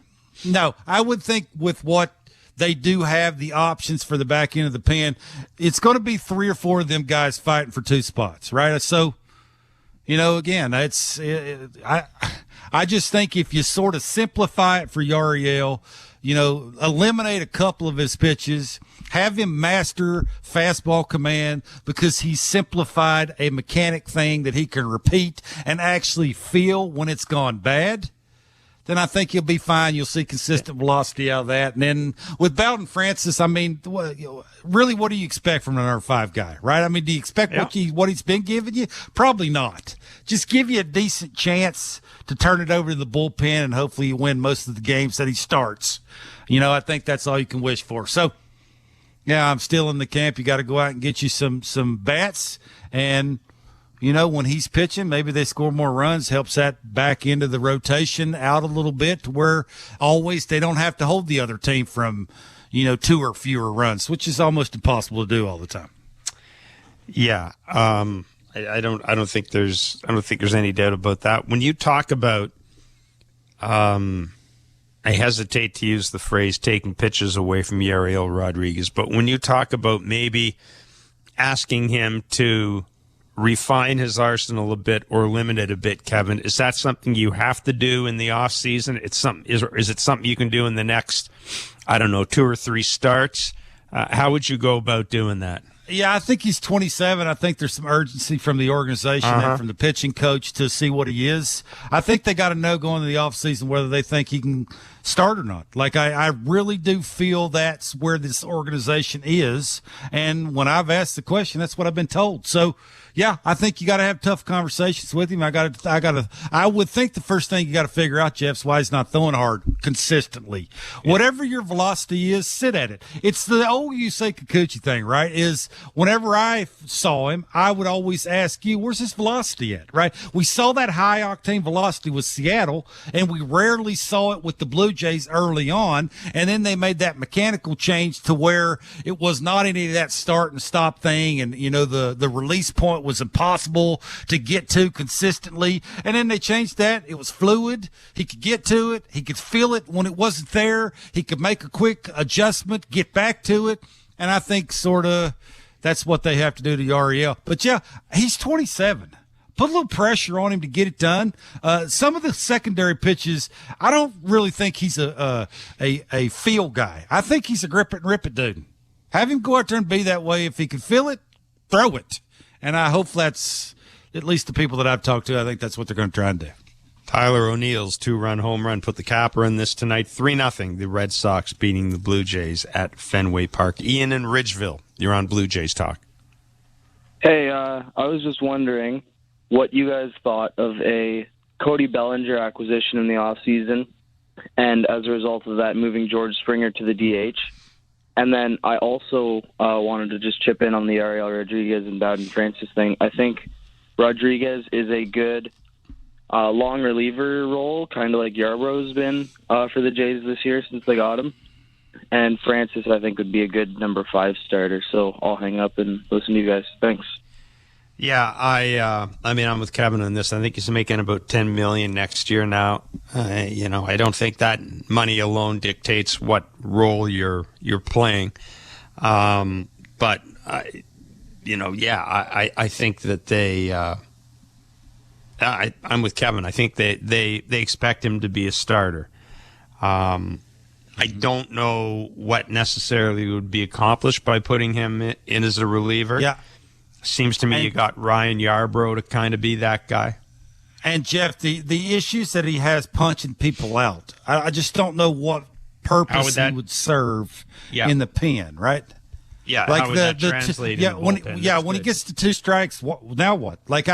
That's what they have to figure out. And the Bellinger thing, I'm just not sure 13 homers and 55 RBIs, what you'd have to pay him makes sense. There's better options. He's got a $27.5 million player option with a $2.5 million buyout. He turns 30 in July. I'm thinking he could opt out, maybe try to get a 4-year deal for 90 to 100 million someplace, or he could just hang on to his 27.5 million from the Cubs and try to reset himself. I'm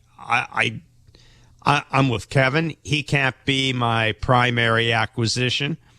I made this point earlier this month, and I will stick with it. And it was kind of an issue I had in some ways with what Chris Bassitt said on the Chris Rose rotation, and I understand Bassitt walked it back and clarified it a bit, but the second option for the Blue Jays after Shohei Ohtani was Cody Bellinger. Cody Bellinger doesn't have this team in a playoff spot right now. No, he really doesn't. And I'm kind of with Kevin. I need to do better than that. I need to do better than Cody Bellinger, especially because he really doesn't address a pressing need I have at a position. No, I'm with you. Just the 419 slug. Right, you're looking for a couple of dudes to make your lineup longer. Like you want a threat, you want a threat of run producing, you want a threat of the 3-run homer, which they have not had since 2015. So, and when Teoscar was here, like that's the last time. So, again, I like that he's left-handed. That might be the only thing I like. Now, obviously, he plays good defense, and the things that Springer you're going to have to do with him next year. Look, you can't take care of it all. And this is what I've been saying. Get the best 2 bats you can possibly get, and then once they get here, worry about where they play. Yeah. No, I'm with you. I'm with you completely in that. And, not reading too much into the lefty hitters they have right now. But I'm at this point in time, I just want them to be run producers. I don't care if they bat right, left, or middle. I just want them to be run producers. If balance is that big an issue, I can figure it out by having a couple, maybe by having Barger in the lineup along with Horwitz or, whoever. Loperfido. Yeah. Loperfido, exactly. I can work the balance out. I mean, ultimately what I want to do with this team is I want to have Loperfido as my 4th outfielder, a guy that I can sometimes DH him against a righty, but he's got to be my 4th outfielder, and that's kind of where I am. I'm like that with Barker. Yeah, I'm just not sure. Got to be longer. You got to think about you're trying to solidify the top 5 spots in your lineup. Yep. A 11, what is he? A 13 home run, 55 RBI guy hitting 5th for you next year? Yeah, probably not. So, I just think this year there's better options to sort of try and make that 5 first spots as strong as possible. And I'm not saying he's not a good player. I just don't think for me next year with where the organization's at and what they're trying to do to start the season, he's probably not the answer because he's not a run producer. I think that's what you got to tell yourself too. I mean, he's a 745 OPS guy. I mean, you're looking for mid 800s, close to 900 guys. That's, when you're looking for the 300 total base guys, that's sort of the kind of thing you're looking for. So, I mean, you got to shoot for the moon at least early. And then after, if you can't get to the moon, then you maybe have to double back and think about that. But right now, he's not on my radar. 416-870-0590, 888-666-0590, star 590. It is Blue Jays Talk with Blair and Barker. Boston Red Sox have beaten the Blue Jays 3-0. We'll take a break, hear from the skipper, and go back to the phone lines. It's Blue Jays Talk on the Sportsnet Radio Network. So, you want to be a Looney Dogger, eh? Every Tuesday Blue Jays home game is Looney Dogs Night, presented by Schneiders. Grab $1 hot dogs from various concession stands around Rogers Center. Plus, stop by the Schneiders Porch, your hot dog headquarters. The destination for a one-of-a-kind hot dog experience with excellent ballpark views. So, whether you're the relish ringleader or 7th-inning snacker, no Blue Jays game is complete without hot dogs. Don't miss out on this delicious deal. Looney Dogs Night, presented by Schneiders. For tickets, visit BlueJays.com. Hey, Blue Jays fans, are you ready to hit a home run with your next roof? Introducing GAF Timberline HDZ shingles, designed to keep your roof looking and feeling like a winner, rain or shine. GAF is proud to be the official shingle of the Toronto Blue Jays. Visit homedepot.ca and search GAF to learn more about how GAF Timberline HDZ roofing shingles can elevate your home to the next level. GAF. We protect what matters most. Hi, I'm Buck Martinez, live from the showdown between Pizza and inflation. First to the plate, Pizza's big hitter, fixed rate pizza. An extra large 4-topping pizza for a fixed price of $17.99 until the end of 2024. I dare say, folks, inflation stands no chance against this all-star. Here's the delivery. And inflation strikes out. That's a swing and a drive for fixed rate pizza. Lock in yours today. Go to pizza.ca. This summer, catch the excitement of Blue Jays baseball on Sportsnet.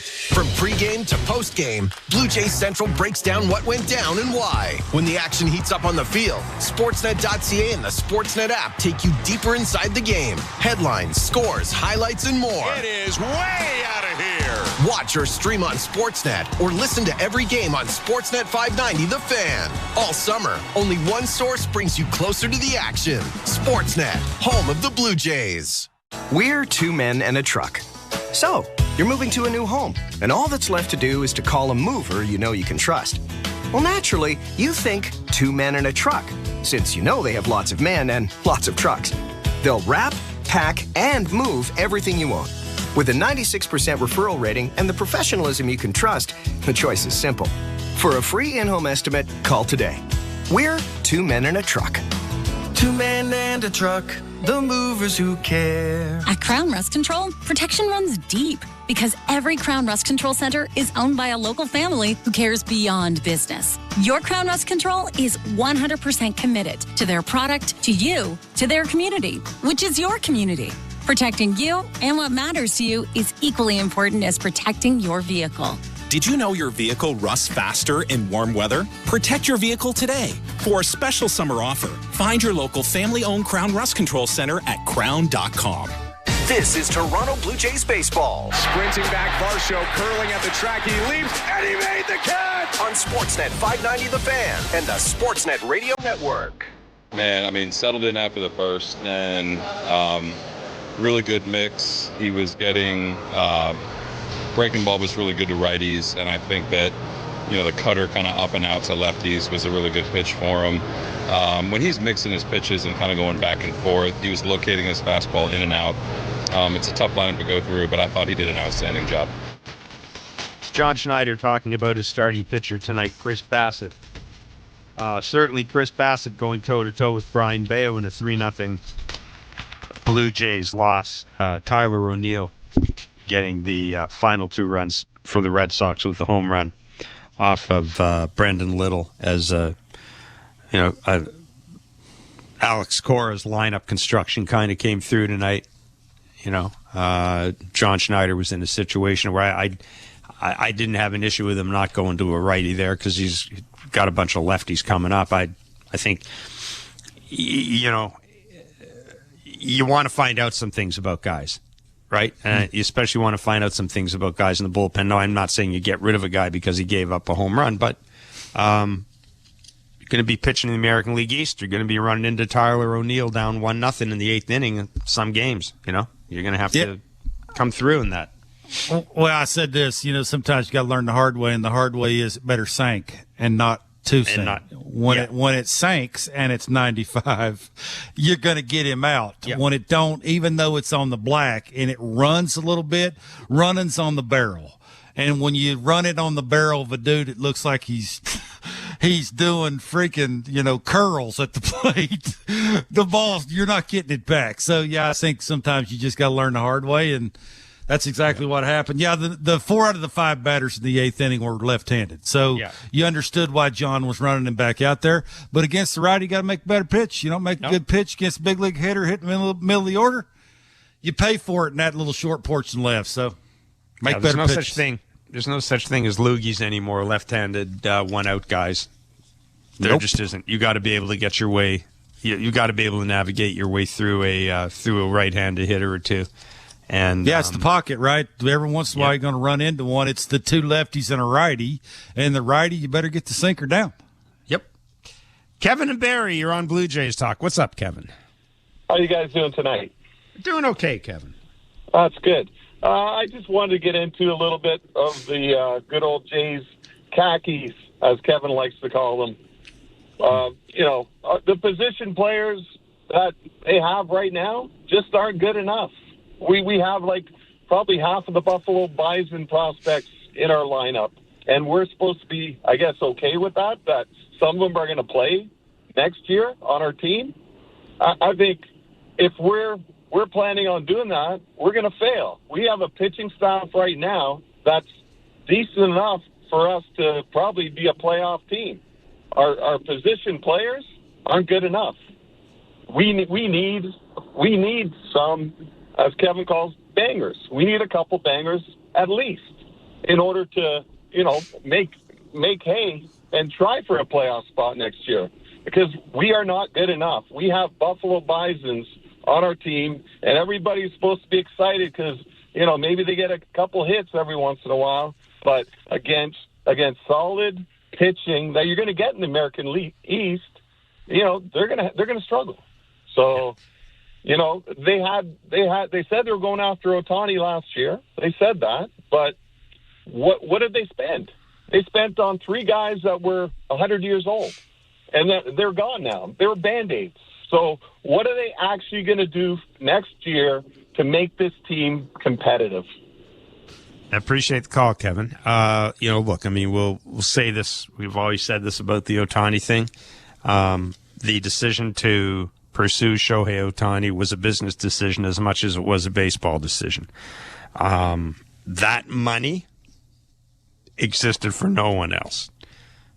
You weren't going to take whatever $700 million that you were thinking of giving Shohei Ohtani, or that you dangled in front of Shohei Ohtani, and then split it up among 7 players or 5 players or 6 players. You wanted to sign Shohei Ohtani because he was going to make money for you. He was going to bring in merchandise, not merchandise, because that's shared among all teams.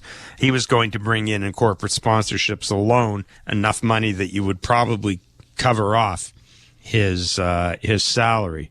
So Shohei Ohtani was a business decision from the start. Way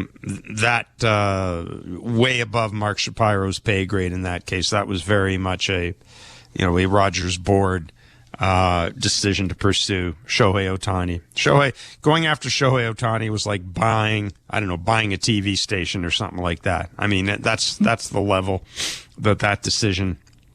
That the importance attached to that particular decision.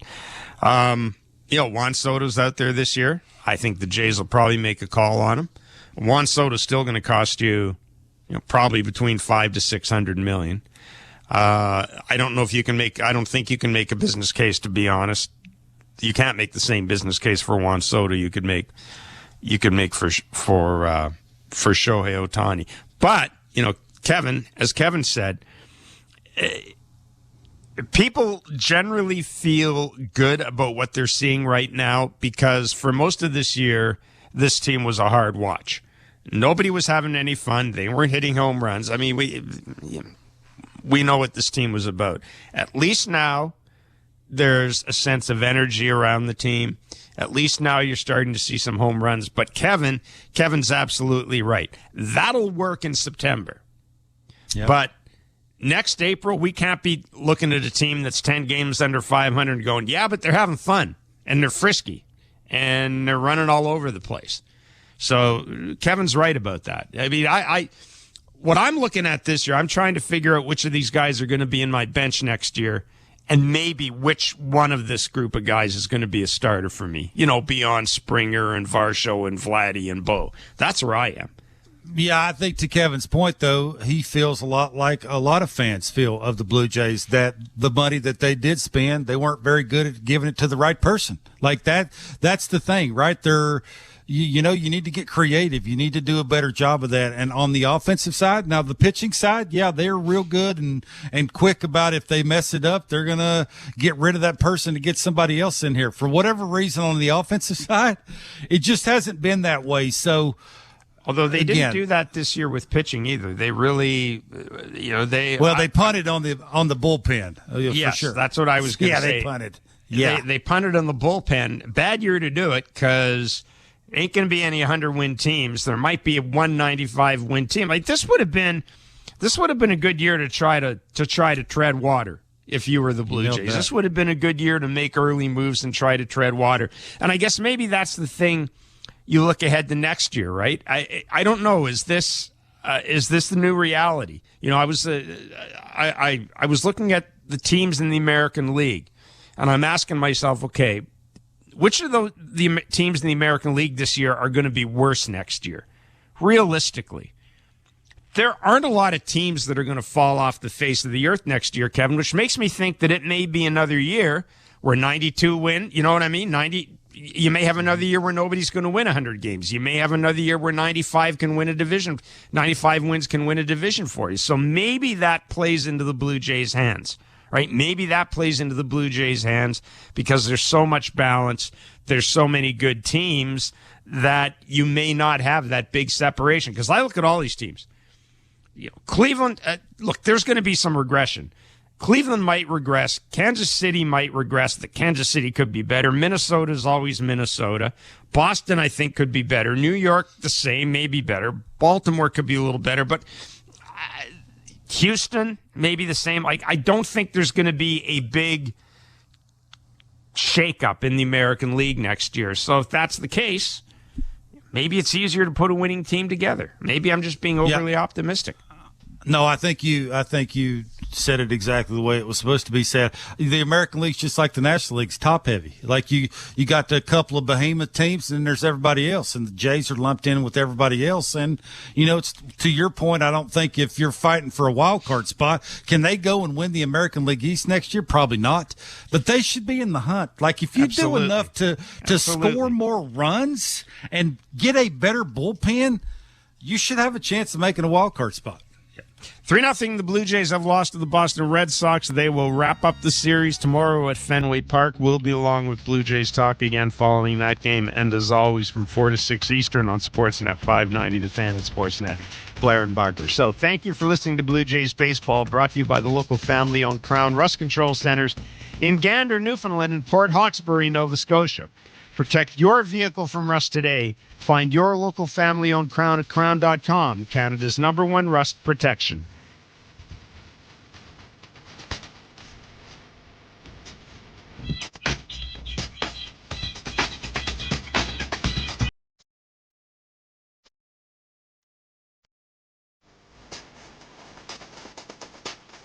Tap into sound experiences custom built, from backyard grilling, poolside chilling, and everything in between.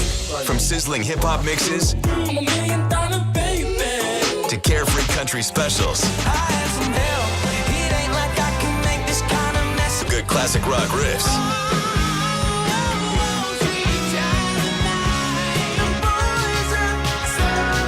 Turn it up at home or on the go. Just open the SiriusXM app and search Labor Day. Every night after the final out, the Round Trip Roundup brings you the scores, highlights, and analysis from every game across Major League Baseball, all in less than 30 minutes. Swung on and missed, strike 3 and a no-hitter. It's the perfect way to get caught up on all the night's biggest home runs and best performances. And a high drive, deep right center. It's the Round Trip Roundup on MLB Network Radio, every night on SiriusXM Channel 89 and every morning on the SiriusXM app. Nothing matches the passion, the excitement, the history-making moments of college sports. And nobody takes you inside the greatest campuses and stadiums across the country like SiriusXM College Sports Radio. Listen to all of the play-by-play action, expert analysis, and in-depth interviews with your favorite team. No matter the season, we have something for you. Your home for all things college sports is on SiriusXM College Sports Radio, Channel 84.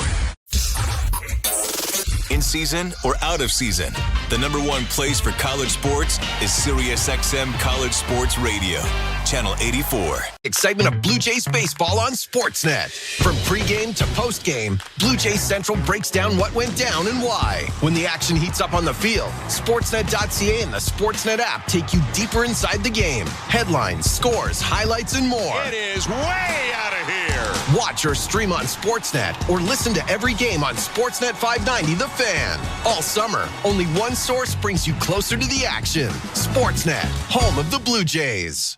We would do anything for our kids. What parent wouldn't? I'm just glad they're still so young, so we can speak in code in front of them. But they must wonder why we're always camping.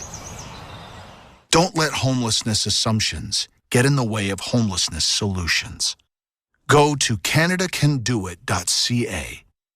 Help the Canadian Alliance to End Homelessness. One call, that's all. 1-800-JUSTICE. Car accident? Slip and fall? If you've been injured and need legal advice, call Presler Law at 1-800-JUSTICE and get over 60 years experience, a free consultation, and a no-win, no-fee policy. 1-800-JUSTICE. When you're in need of legal help after being injured, call Presler Law for a free case review. Presler Law. One call, that's all. 1-800-JUSTICE.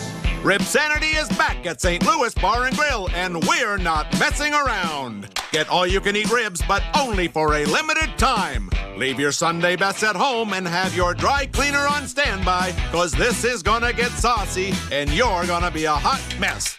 Dive into endless succulent ribs on now till September 8th. Plus, get a 20-ounce Canadian Coors Light or Miller Lite for just $6.99. Only at your local St. Louis Bar and Grill. Dine-in only, taxes extra. Hi, this is Greg Carrasco from Oakville Nissan, and if you can come up with $7 a day, I repeat, $7 a day, you can get a brand new 2024 Nissan Kicks. For a very limited time, folks, get a 2024 Nissan Kicks with $29.95 down for only $7 a day. That deal is crazy, man. There's something happening here at OakvilleNissan.com. In football and in life, there are wins and losses. When you're facing hard times, having a team you can trust makes all the difference. For more than 65 years, Securian Canada's insurance and financial protection solutions have helped Canadians build secure tomorrows. We offer life and other insurance products through banks, credit unions, and associations. For more information, visit securiancanada.ca. Securian Canada, insurance designed for life. 5 days only, over 10,000 square feet, over $1 million in inventory. It's the Work and Wear Annual Warehouse Sale from August 29th to September 2nd, only at the Markham Fairgrounds, with 50% off heated safety clothing, men's work and casual pants, buy one, get one free, plus up to 80% off Crocs, Carhartt, Dickies, Cat, Forcefield, Tough Duck, Levi's, and more. From August 29th to September 2nd, Markham Fairgrounds, McCowan and Elgin Mills Road. Details at workandwear.ca. You're on Sportsnet 590, The Fan.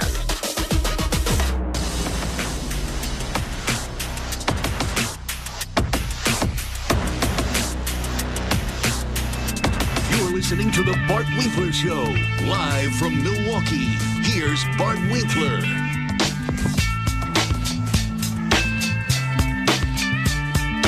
Good evening, everybody. I am Bart Winkler. Welcome to The Bart Winkler Show. We've got plenty to discuss. So many roster moves in the NFL. I mean, can you guys even keep up with all the mayhem in the NFL? Big names going to big teams, or at least names going to teams. Samaje Perine, guys. He's a Chief now. What is happening? Tim Patrick is a Lion. For $5. Tell me what position he plays. I'm kidding. This is not a real contest. Receiver. Well, it's already over. Carlos won. Bailey Zappi's a Chief. Dalvin Cook's a Cowboy. Jamar Chase now may not play in week 1. Lots going on. And we'll get into all of it tonight. Tonight's show will have a theme. It will have a theme, inadvertently a theme, but as I was thinking about the things that I want to make sure that I cover here tonight, along with Carlos, the 4 hours that I am blessed to be with each and every one of you as you shuffle in and out of our show throughout your busy life. It turns out that I want to do a lot of kind of griping. I think there's a lot of things that are happening in sports that are getting out of control. And it's not so much that I want to complain about certain things. You know, sometimes you don't want to hear someone just complain and complain and complain. I want to try to inject myself into the momentum of some of these things and try to help stop it. And just try to help curb some of the stuff that is going on. One of the things is Brandon Ayuk, which I'm going to talk about that tonight. And if he doesn't sign or make a decision by 2 a.m. Eastern, 11 p.m. Pacific tonight, that's it. This show will not talk about Brandon Ayuk, will not mention his name at all in the 2024 season. He has got the entire month of August to be the main character. The 49ers have got the entire month of August to have their team talked about. There is no resolution. We thought today, if any day, there would be a resolution. That's why I set this as the date. I thought we were going to see something. Either he shows up at practice or he doesn't. Well, he didn't, and then nothing happened. So he's got 3 hours and 57 minutes to figure out what's going to happen there. Otherwise, we will not talk about him the rest of the season. If he makes a big play,